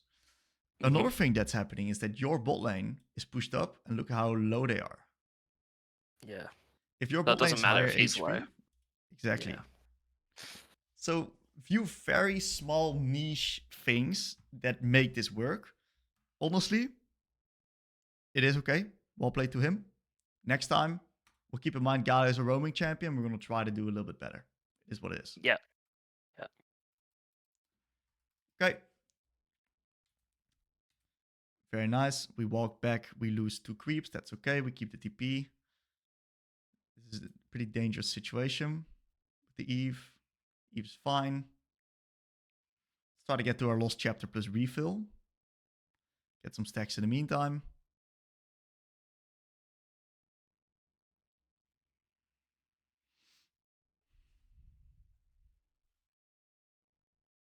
Nice job, dude. I see that you're actively trying to time your abilities on the last hit. That's really nice. That's so good. Is that costing much of your mental energy? It is, because it's Syndra right now. On Hui, it feels a lot more natural because I've literally played 30 games with him over the past month. Okay. Makes sense. And I find Syndra is one of those champs where you sort of do have to focus on what you're doing because of how her balls work and how the E works. I find that still takes a bit for me. Makes sense. Okay. This is a very good example of the same situation when it comes to the trading patterns. Whenever Yeah. we land an E, we just cannot go too deep. I can't W. Yep. Okay, we need to get to our Q upgrade really, really quickly.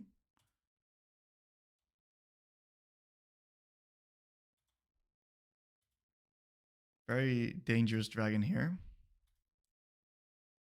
Get it? We reset. Okay, perfect. Right now, we're going to be rock and rolling right here. This is where it's going to be, we're going to be reaching level 7. And this is where we want to start pushing the Galio in instead of giving him priority. Yeah. Let's see if we can do that. That makes sense. Got our Q upgrade. Beautiful.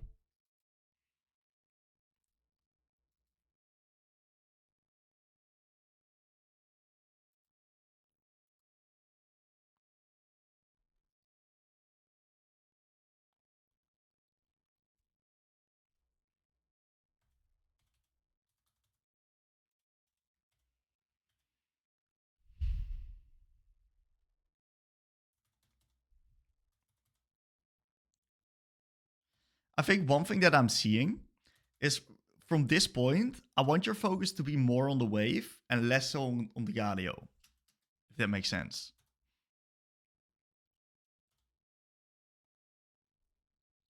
Does that make sense or not? It does make sense, yeah. Okay. So how can you how do you think we can actually do that? I mean, Q once on the melees. Okay. Then And I really just need a wave clear, right? But I'm trying to think of what my optimal thing is. Because I know a WQ will just clear the back line.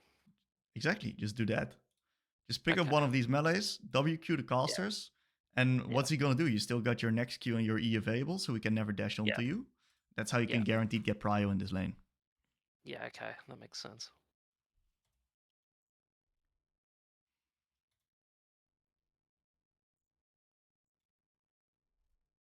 Okay. And I think that would have potentially solved this. Potentially. It is a little bit unfortunate that your Eve is going to be losing her jungle here.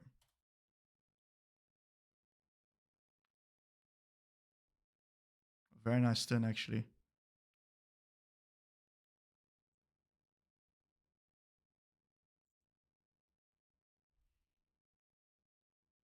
So, does ulti kill here? I didn't think it would. I thought she had too much health before she flashed over. Yeah, I don't think it kills. She's Because it's pretty only tanky. 4 orbs as well. Yeah. Don't think Okay. it kills. That's good.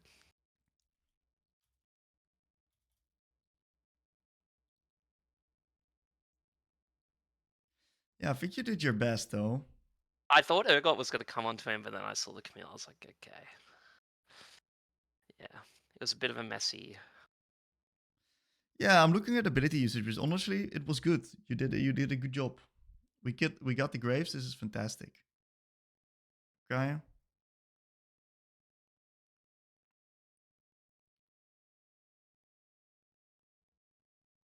Not a bad try.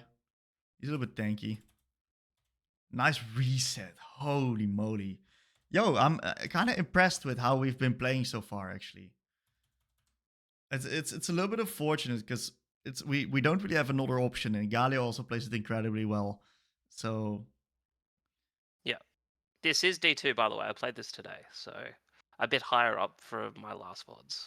yeah, it's still good though. I'm still Yeah. like you're sticking the boxes. I'm very impressed. Like it's amazing.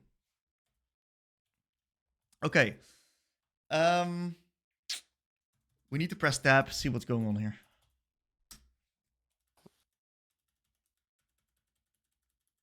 What do we see? What do we see?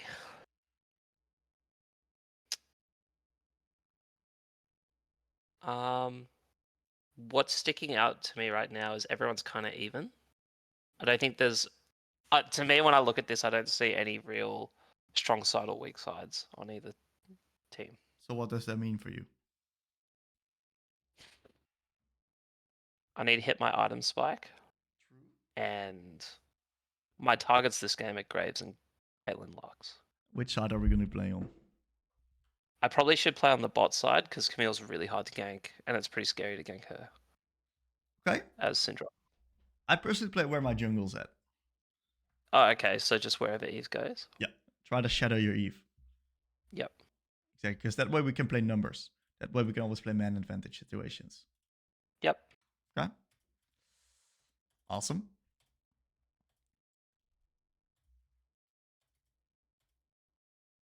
So this is great. Good hover. Maybe we want to ping this stuff on bot off because we are not going to be able to move and Galio is going to move. I'm not sure what's going to happen there, but it doesn't look good. Oh, it looks like an absolute disaster. Yeah, okay, so ping a bit earlier.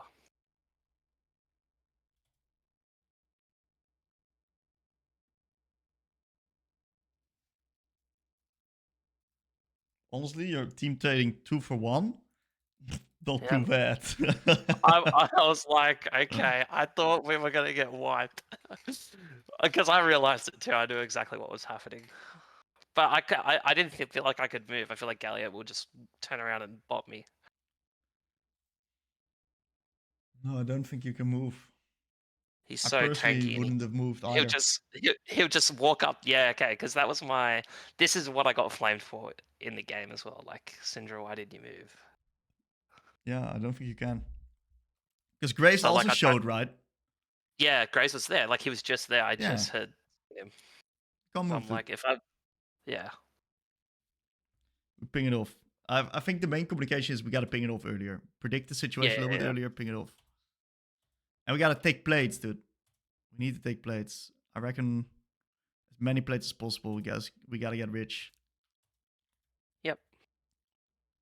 I'm not sure what we keep doing with our wards. I think our wards need to be better.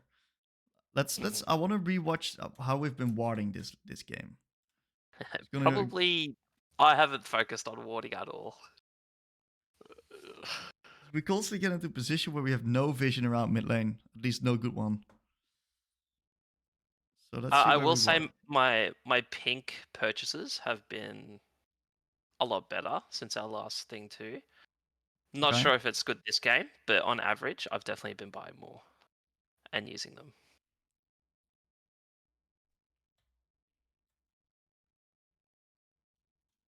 Place the next ward.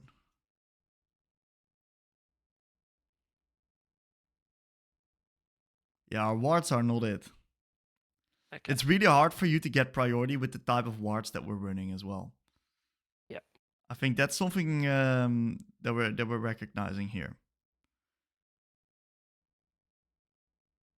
Because I'm wondering how comes we don't have vision right on bot side right here.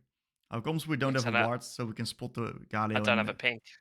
Yeah, I don't have a pink. And the previous Yeah. ward we placed in our own jungle right there, which wasn't the best. And then my team doesn't know because Yep. they're not watching. Yep.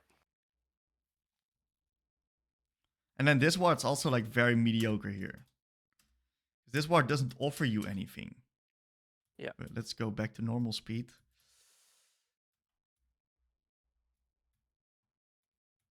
Do you know why this ward doesn't offer you anything? Because if Graze is there, I'm probably already gonna get ganked. Well, Grace is bot at the moment. So But yeah, but like, yeah, there's no reason to. No one's there. I know no one's there. Exactly. Yeah. Exactly. I should be warding his jungle really deep instead. Perfect. The banana bush here would do great. If we can get a little bit deeper vision. Yeah. Yeah, Amazing. that's a really good wall spot. Or even on his blue or something. Anything. Yeah.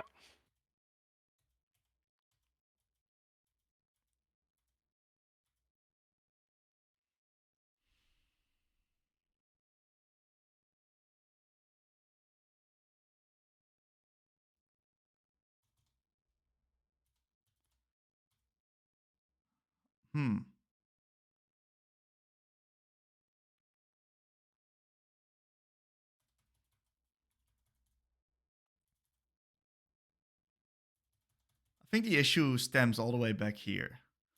I think we want to dive top, sure. I think that's fine. So we lose Pry over the next mid lane wave. Let's see what we do here.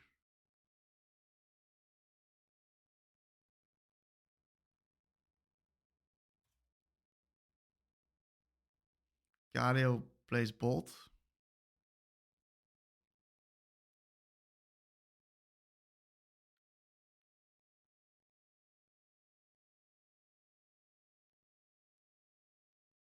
Yeah, I think we clear the wave inefficiently. I think that's Okay. the issue. I think this second Q here, queuing these creeps here, I think this slows you down your clear by so much. This one. Yeah, okay. Yep. So just QE the wave, Yep. the backline. Yep. In this case, it really, really matters because, like, look at the timers Yeah. right here, right? Yeah, it was really sad. Yeah, they all came at once. Whereas if they were dead, I wouldn't be in that spot. Yep. Okay. We don't really want a fight happening right now. This is a really bad time to fight. Even if we win this, this fight's not winning for us. Look what's happening on top. Yeah.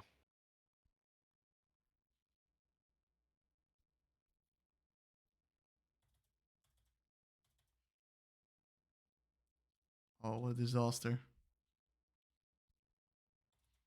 Top really lost a lot here.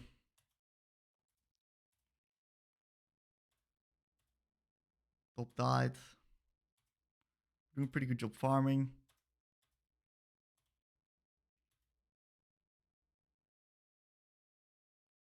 Nice job, dude. Well done.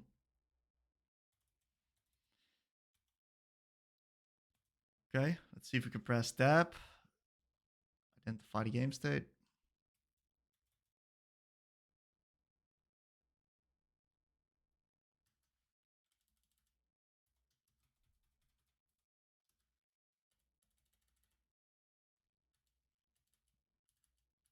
What do we see?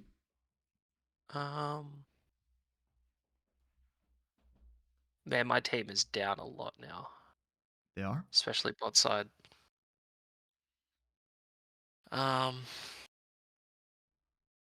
not sure what I should be looking for.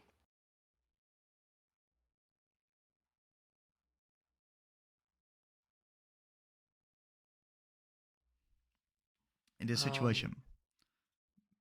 Strongest member is probably Eve. Urgot's also pretty Yep. strong. Sure. So what I would try to do is I would actually try to just get strong myself because we are clearly the win condition ourselves. Get strong. Yeah. But make sure that if a play happens, you complement with your strong members. Don't brute force Yep. anything. Feel free to slow the game down a little bit. You guys got a dragon, so you got time to skill here. Yep. Yeah, and if we're trading sides of the map like this, it's fine. In the sense that the enemies are taking bot, we are taking top. It's great.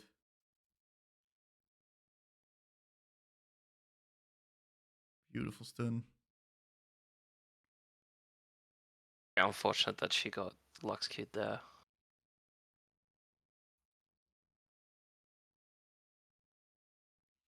Wow, you guys, it wasn't even close. Yeah. Yeah, I think if she ults, you probably kill her. Yeah, but I think she can't ult in a binding. No, she cannot. Yeah. That's right. Because I thought that Caitlyn was dead as hell, but yeah. Okay, we live, thankfully. Get the swords. We need to slow the game down. Damage control.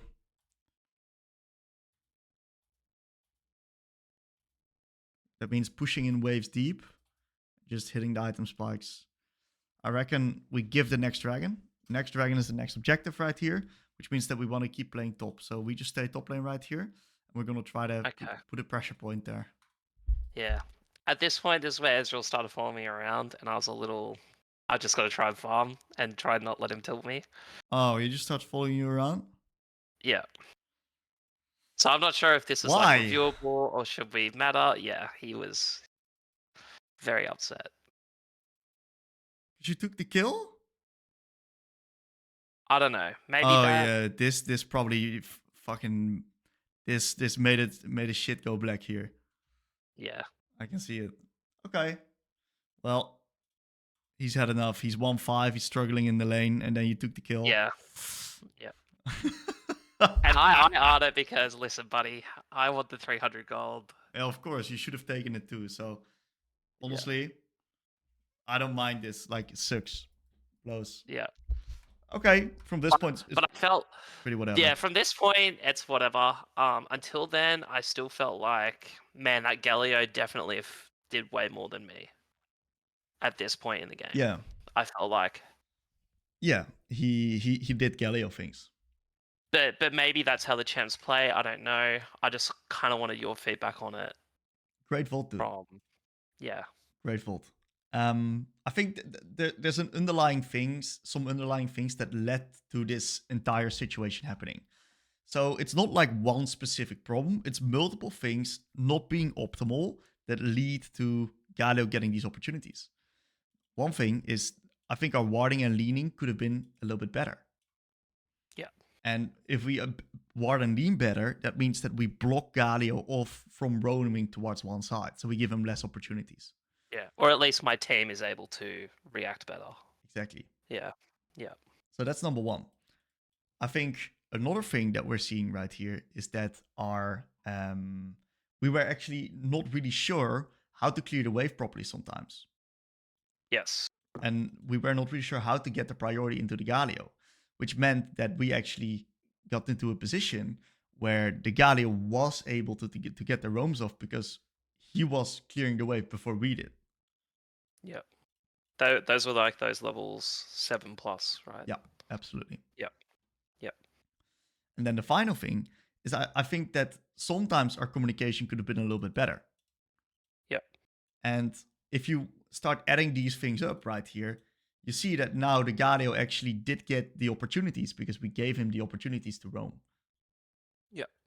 And the way that I want you to view this, okay, the way that this happened is because because all of our fundamentals in this case were pretty average and not perfect. So my recommendation for you would then be, okay, let's start breaking these down one by one. And I think comms is the one that you should target last. I think the wave clear one is really easy for you. Yeah, and I think warding is what I need to set my mind to. I think so too. Warding and leaning. Which is not the first time someone high elo has told me I need to work on that. So Okay. yeah, that makes sense. What have you heard before? Before the map got changed, I used to have a few master players watch me in like Discord when we were hanging out and stuff. Yeah. And they always said, you really need to just ward chickens when you're hitting the tower. Right. Like, you're just sitting on a yellow. And that's something that I've started doing now. Okay. Again, now that like I'm focusing. And yeah, I think I definitely need to be more mindful of it. Because now, after this review, we can see how it can affect the side lanes. Absolutely. You get exposed versus a champ like Galio, Kata, all those type of roaming champs. Yeah. They expose you. Yeah. Which is a good thing. So for you, I want you to specifically focus. I'm going to give you an in-game and an out-of-game learning objective, okay? Yeah. In-game, I want you to specifically focus on the lane. And in the lane, I want you to specifically focus on getting good quality wards out. Okay? Try to chime in that control ward as well. Just whenever you have a ward up and whenever you want to be placing a ward, make sure that you put the ward in a valuable place. Yeah. Okay? That's going to be your in-game learning objective. Very simple, very straightforward. And in the review, so out of game, I want you to review those wards, right? And ask yourself the question, did I place it on the right side? Did I start leaning towards the right side? Was it the proper ward location? And the way that you're going to figure that out is by going into the live commentary section of this website right here. Don't only watch the Syndra games, also watch the Way games. Watch other champions and look at me and Curtis's warding and leaning. Where do we ward? What are the timers of us warding there? How does this affect our leaning? Try to get outside inspiration of where to put those wards, because if you do this for like 2 weeks and you watch like 20 VODs and you specifically focus on the warding and the leaning, you're going to start seeing it yourself in your own games. Yeah. No, it definitely worked, especially with ability usage.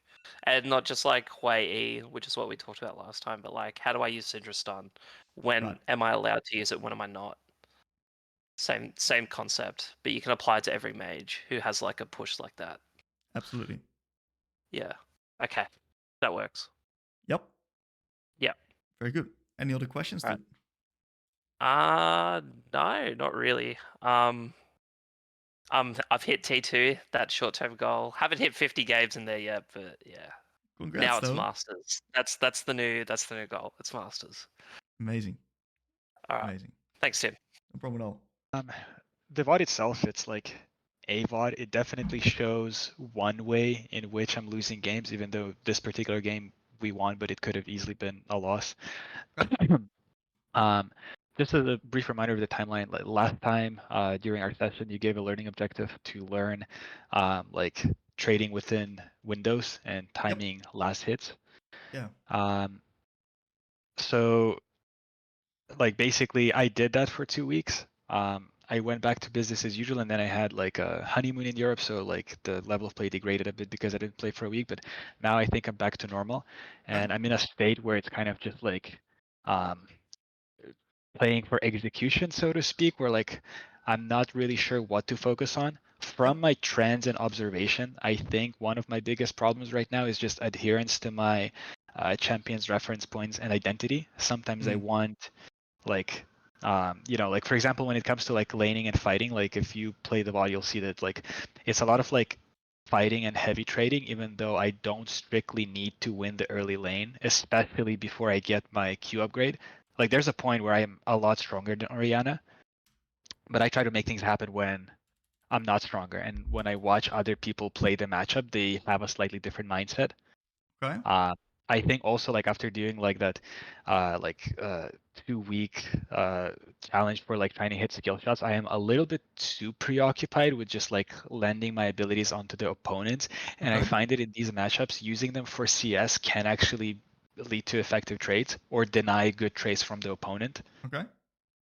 Like it's one I found when I try to land abilities onto the opponents. Like oftentimes, like I am trying to time them with last hit, but they just use an ability, and it feels bad because I would, wish that I just hit them while they're auto attacking.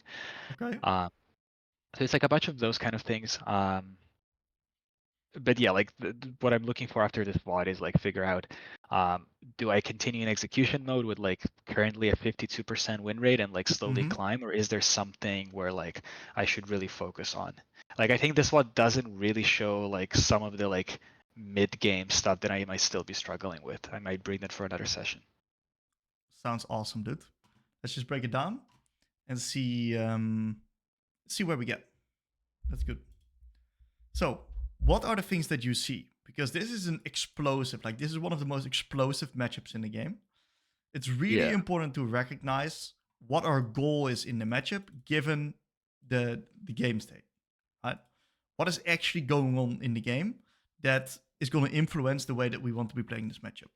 What do we see? Bring it on. Oh, one thing is she is using phase rush, which means she has a little bit less damage than like if she were running Airy. Her jungler is fairly weak early game and like probably not gonna support her. So if I can land my abilities better than her, then like it opens up a possibility of like winning this lane early. Like the other option of playing this lane is to be like a little bit more defensive, like making her try to hit her abilities on me and like while trying to get as much farm as I can. But I decided to play this more on the aggressive side and like try to like make windows to like help my Kha'Zix if he wants to like invade or something. Awesome. I love that. Exactly. Given the rest of the game, right, what we see is that this is an awesome lane to try to win. If we play with the mindset to win, given her rune, given her jungle, and also the fact that Alistar is a pretty weak early game support, that's it, dude. So I would definitely try to play the win. And what do we know in these type of matchups? Getting the push prio is it's definitely one thing that we're gonna try to do. So I love this Q because even if you miss her, we hit the minions a little bit. And I think an initial Q like this is fine because you can skill check like this like every once in a while. And we start hitting the minion wave before she does. Amazing. Nice juke out on her ability.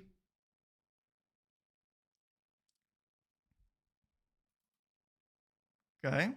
Yeah, like some of these, like I'm not sure how to like characterize them because I find that I think when I'm in like a close proximity to somebody and like trading with them, my click and skill shot accuracy gets compromised a little bit because of the threat of damage. Like I'm thinking a little bit too much about like, so to speak, being scared of getting punched instead of like punching accurately myself. So like it is a bit of a trend that I noticed. You'll see it in some other ability usages where like my clicks become a little bit hasty when I'm like when the opponent is imminently trading back. Okay. So let's break this situation down right here. Let's freeze frame it right here. What do we see right now? So I can just auto the wave for free and my ability will come up sooner than her. So like I think what I was looking for is just to like get in range of her where like I can just like aim my Q freely while like last hitting and attacking the wave constantly. Okay. So we see that she just used her Q, 6 seconds cooldown. We got a 2 seconds window on our Q. So we got this 4 seconds window where we are in an advantageous position. How do we make best use of this 4 second window? Well, it's a mage versus mage matchup by building the push. So what I would specifically try to do is posture up aggressively, but never get into out attack range of the Ori. You don't want to be like randomly trading out attacks when you are closer to the creeps than she is, because you're going to tag minion aggro, you're going to lose the trade. So what I'm specifically trying to do is I'm trying to pressure her in a way that I zone her of hitting the wave, and I can grab the push myself. That's going to be the goal. So this is awesome.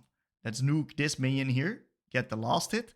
And now, since we've zoned her off, what we actually can do is we can actually start hitting casters. Hitting casters is a luxury because casters deal more damage. Casters are squishier. So if we are able to hit casters, what can happen is that we can speed up the lane push. So we zoned her off to the fact that we can now start hitting casters. So let's start hitting the casters to guarantee ourselves the wave push.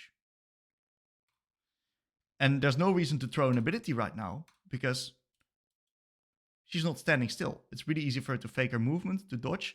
She's not out attacking anything. She's not last hitting anything. So the only thing we need to do right now is utilize this 4 second window to get a little bit more extra damage onto the wave while zoning her off from hitting the wave.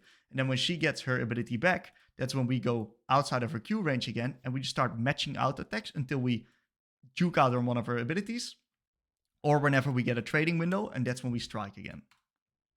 Does that make sense? Yeah. Yeah, I can definitely see that. I think it's been like a little bit of another trend where like there were some lanes where, you know, like the enemy made a mistake and they were like standing in like the mid bush and they had to go around the long way. And I get the push, but then I have this like idea where like, oh, I got the advantage, I should press it. And like I take very bad trades. I try to walk into their face and like it's sort of like the right idea where like I want to milk my advantage, but I'm going about it the wrong way. Right. Like the advantage is often like, you know, like as I mentioned, like I'm able to attack caster, he's not. Exactly. You're able to attack the wave, she's not. And that's going to give us push. So that small win of dodging that ability will help us with the push. And the push will eventually lead to more trading windows. Because if you get a slow push, what's going to happen is that you're going to get angles where your creeps are going to be dying. And the enemy creeps are actually already dead because you got the minion advantage. And that creates the trading window. That's why the slow push in mage versus mage is so important. Yeah, that's right. Yeah, here I think I thought I can skill check, but yeah, like there was a creep that's about to die. I could have just waited for that.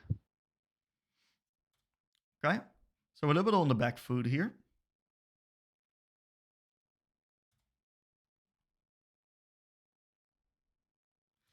The trick in these type of matchups is to also try to look at the enemy's perspective. Yeah, like she knows I'm gonna be like trying to last hit now.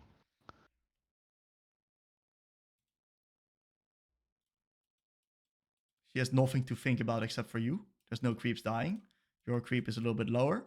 So if you walk up into her range right here, and you're going to be trading abilities like this, she can just trade back at you because she has nothing else to focus on. Is it a bad trade? Not really, but it makes sense why she's able to hit us. Yeah. Yeah, I think when I was walking up, I knew that's like that's gonna be the trade, like exactly like I'm just gonna take the QW and like I'm gonna Q back.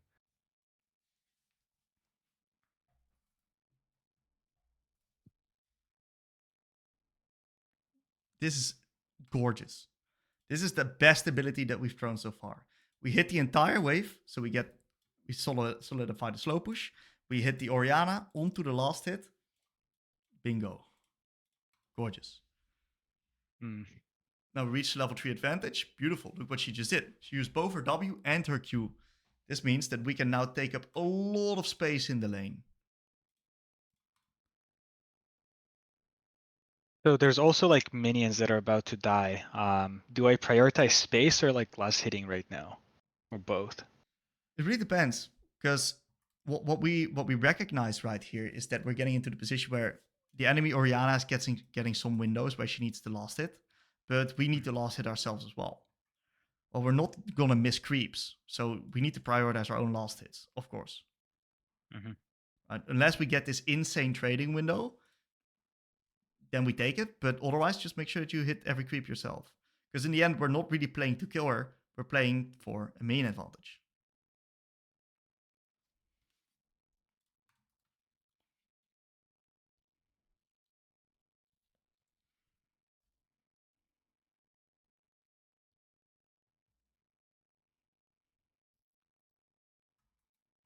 So this one, I think I tried to time it like with the one that she last hit, but I feel like maybe I was too far, or just plainly missed it. Okay. So in this type of situation, right, the way that we want to break this down is we want to break this down with ranges, and we want to break this down with timers. So this is a range plus timer situation. Let's just get into the details, because what I recognize with you, THT, is we're gonna need to get more sessions in together, just to start getting used to this type of stuff at this level. But you're gonna need a lot of information bridging sessions that will reiterate the same concepts.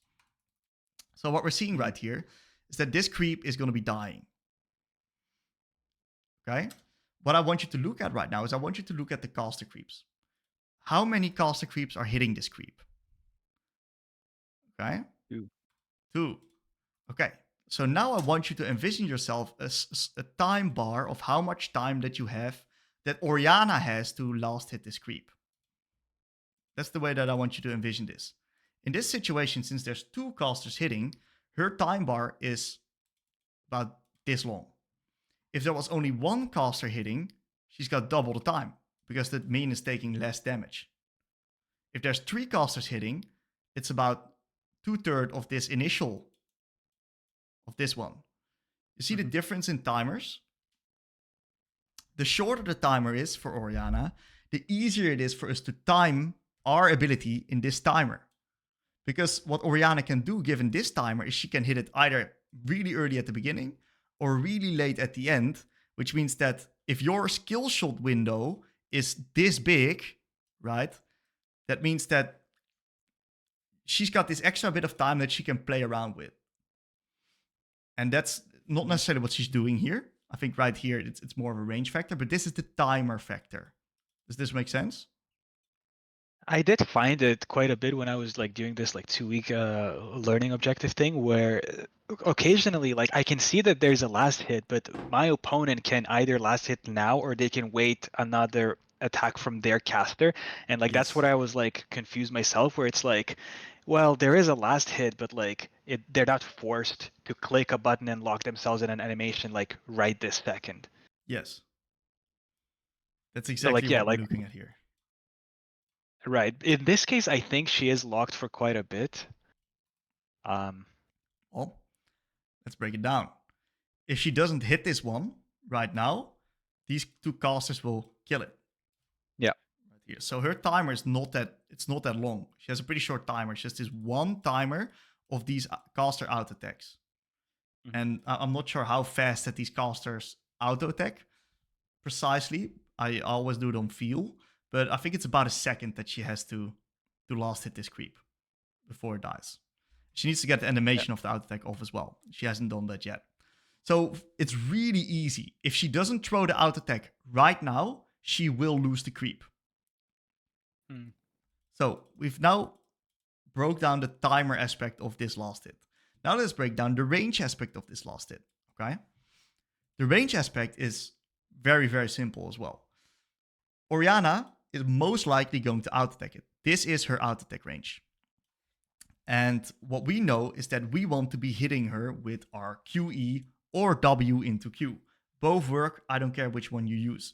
If we are going to be looking at our W into Q, this is our W range, right? So if Orianna can stand in this position right here and land this creep, where we need to position is we need to move our ass a little bit over there so we can hit her.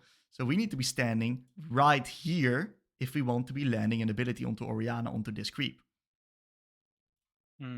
I think I found this to be like probably one of the most challenging aspects is that I'm focusing so hard on looking at HP bars of minions and like when she's going to be auto attacking that I forget my own positioning, and like because I'm so focused on like something like other than myself, like I'm very, very often find that I'm just out of range.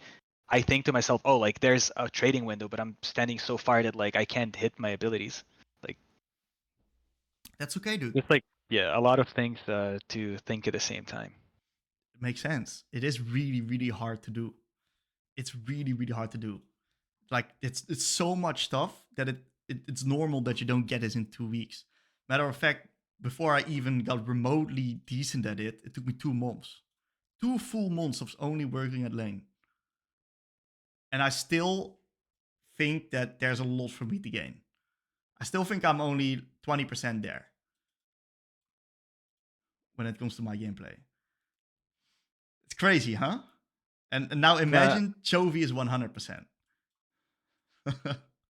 No, I share the sentiment. Like, you know, like there's a lot of work to do, but I'm also optimistic in that, like, I know I can play so much better. Yeah. But yeah, like it's well, reviewing one thing is like the other thing is like everything out of game has to be perfect, like exercise, sleep, nutrition. It's like at least it feels like to me. That's right. That's right. But it's really fun. It's fun as fuck. So it's really, Yeah. really good to do. So you Yeah. understand the timer and the range aspect of this last hit now? Yeah. Okay, awesome. So the attempt was really good. Really good attempt.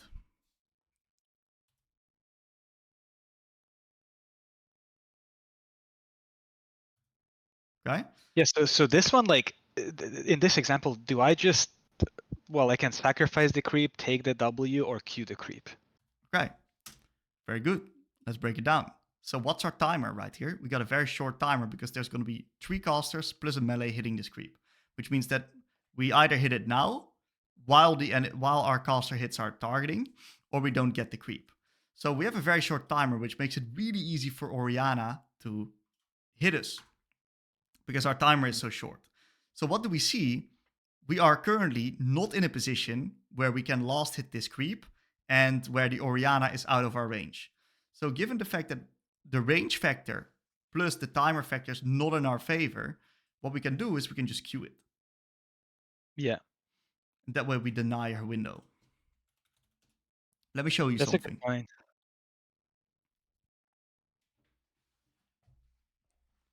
Let me open up this.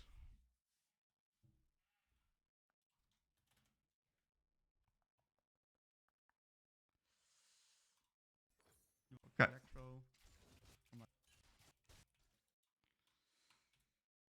Okay, so this is me playing LeBlanc versus Orianna.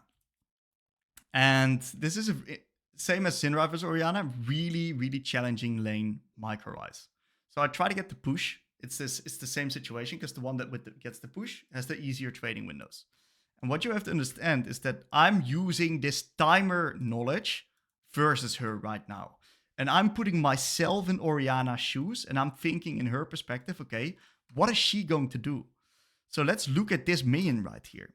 I know that this minion gets targeted with only 1 caster. So I have this very long timer of last hitting this minion, and Orianna, right, is going to try to hit me during this timer somewhere. So what I do right here is I fake my auto attack onto this minion. I fake and I stand still and I walk forward. And this is her cue of throwing the Q onto me. But because I know that I have more time to last hit the creep, I bait out her Q first, perfectly tether it, and then I get the creep for free. And now look what happens. She has no Q. So because I baited out her Q, I walk forward, punish her off the wave right here. I get myself the creep. I get myself the next creep for free. She's forced to use a Q onto that minion because otherwise she's going to lose these creeps because I get my W back up. Right? And because she does this, I can just get the free W out attack trait. And now let's take a look at the timers again. She has Q up. I do not have Q up. I do not have W up. So I know that she's going to try to punish me onto any of these creeps. So look how I'm faking these auto attacks. Trying to see if she does something. In this case, she doesn't hold it because she knows that I'm trying to bait it out. So let's see if she tries it right here. We got another creep. I'm intentionally trying to move inside of her range to bait out the abilities, because if her ability's down, that's going to give me a cooldown timer in which that I get pressure in the lane. So beautiful. I reach level 2 first. Very nice trade. And now I've got this long cooldown on my W again. She's going to reach level 2. Rinse and repeat. Look what I do. Same situation on this minion right here. I'm walking forward as if I'm going to CS it. I fake my movement, bait out her Q, and then I just get the creep for free.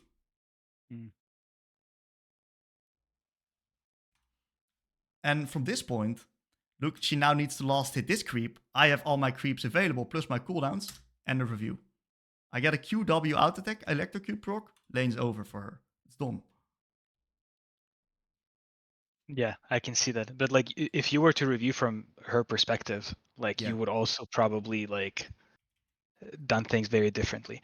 But this is the other thing that I found. There's like just a large disparity in skill, like even within Master, where like some lanes, like after that 2-week challenge, it's like, especially against some like Xerath, where it's like a very clear telegraph choice, like you or the wave and like long cooldowns, like you just destroy them if you time with last hits. But then like some people, like when you start to like, you know, like fake auto attacks move, it's like it's not that simple. Like just looking at HP bars doesn't work oftentimes. No, that's right. It's like, it's absolutely insane how deep that the rabbit hole goes when it comes to laning. Okay, it's not even imaginable. Like, Chovy does stuff that we're not even seeing that he's doing. Yeah. I'm not sure if you ever watched the interviews after like MSI this year. Did you watch the interviews of like the Western pros after playing versus Chovy? They said like it's impossible. It's the best player in the world. I have 0 opportunities in the lane to trade onto him. That's what they say. The best Western pros have 0 chance to win a single lane versus Chovy, even if they're in a good matchup, because of how good Chovy is at this. Yeah. It's I insane. believe in. It's insane. Like, when I watch him play, especially in competitive, like, blows my fucking mind. He's so fucking good. That's the like the other thing that I found helpful is like after a bit of time in like any sort of rut, just like watching other people play the same matchup, it helps so much. That's right. That's absolutely right. Okay. So honestly, I think we broke the first few levels down properly. Yeah. Let's do a few more repetitions here just to get you in the right shape. Matter of fact, how about you do them? How about you review them and just break it down here? So like this kind of skill like here, sometimes I just feel I know what the opponent is gonna do. Mm-hmm. I guess she wanted to get like the range creep, but like he looks so telegraphed that like it's an obvious QE. Yep. So this is fine. Okay. It's fine.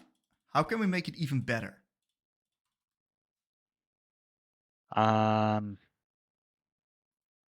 Oh, like walk into the range so that both Q and E hit instead of just E. Okay. So where exactly do we need to stand? A little bit off, like where the melee minion that's dying is. or like a bit closer than that. Or well, ideally we would stand like even like below so that she doesn't chip us if she wants to W that melee minion. That's it. So like yeah. That's where we stand. That's it. Exactly. If we stand here, she doesn't get access to these creeps the way she does right now. Plus, she cannot AoE us with her abilities onto both this minion and hitting us. So there's no good choice for her if we position ourselves right here. Yeah. Beautiful. Really well done.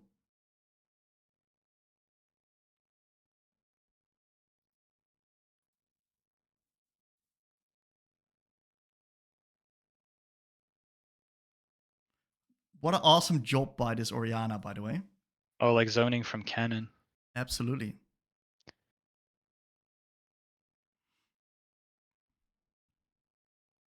Yeah, that was well played. Like I thought to myself in that moment, like this is like the objectively right thing for her to do. What are we going to do against it? Well, like if I auto queued the minion in time, I would have gotten it. Like it's not in Q range, unfortunately. Okay. So in this situation, what's going to happen is she's forcing a trade of resources. Yeah. We got to ask ourselves the question, which resource is important for us right now? Do we care about our health resource right now? No. We're full health, 2 pots. If she hits us, let her hit us. What I want you to do is I want you to take the best possible trade that's in this situation for you. Where is it? It's actually whenever she gets in range of these casters. So whenever she moves up close, I want you to turn and trade back into her. So even with a level disadvantage. Yes, because we don't care about HP right now. Because we're not So maximizing the health regen. So is that still true given that like the lane's gonna like I don't have an immediate reset window? Like I know I'm full HP, but like may be stuck in lane for a while. Okay. So one thing that you definitely want to do is you want to be using your HP regeneration. And of course, you have to understand that there's situations where your HP is going to be worth more and less given on the situation. In this situation, since you are full HP, with 2 pots, your HP doesn't matter that much. It's okay if you drop 400 HP and you get 300 HP off of her, plus all of these creeps. Because we're trading 100 HP differential for about 120 gold. I see that. Yeah. That's the trade-off that you want to be making. Because what's also going to happen, right, is if you trade into her right now, she's going to be tanking all of these creeps. So what's going to happen is that all of these minions are going to stop aggroing the enemy creeps, which means that if they start aggroing Ori, we're going to be able to play the trade. And when she backs off of the trade, because we're going to get our cooldowns back, that's when we got free time to actually last hit these creeps, because all of these minions will re-aggro. Oh, that's a good point. Yeah. Okay. Let me show you another thing. All right. Because this is very, very fascinating. Let's see where it is. I'm gonna be finding it for you.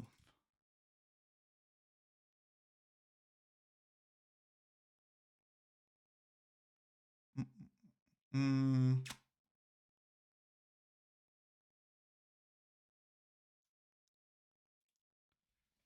me a second.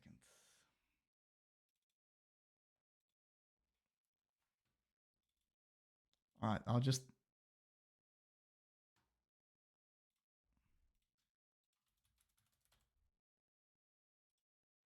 I have to go to the TLA website real quick. Okay. It's super valuable to show. It's super valuable to show. Man, did I really delete this file or something like that? Quickly go to my.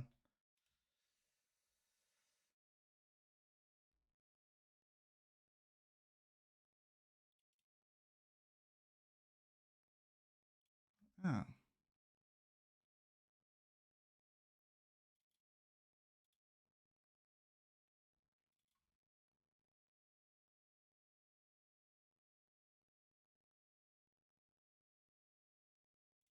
Fascinating.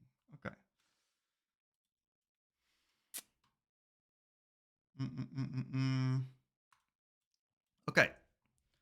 So in this situation, this was a bonus resource I did for the top lane academy because I was playing against a ranged top laner. And in this case, we're playing melee versus ranged. I was playing Camille. So I'm going to be walking you through a few of the traits that I intentionally take, which is going to allow me to win, even though that you would maybe argue that the traits are favorable for the Quinn. So what happens right here is that I know that Quinn wants to be out-attacking me as Camille, right? Because it's range versus melee. So what I'm specifically looking to do is I'm trying to bait her in this minion range behind this line. Because what's going to happen if she out-attacks me in this line or before, and I'm going to be able to trade her out-attack with this passive for my W.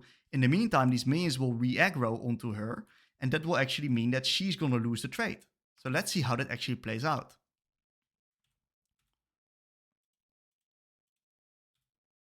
Okay.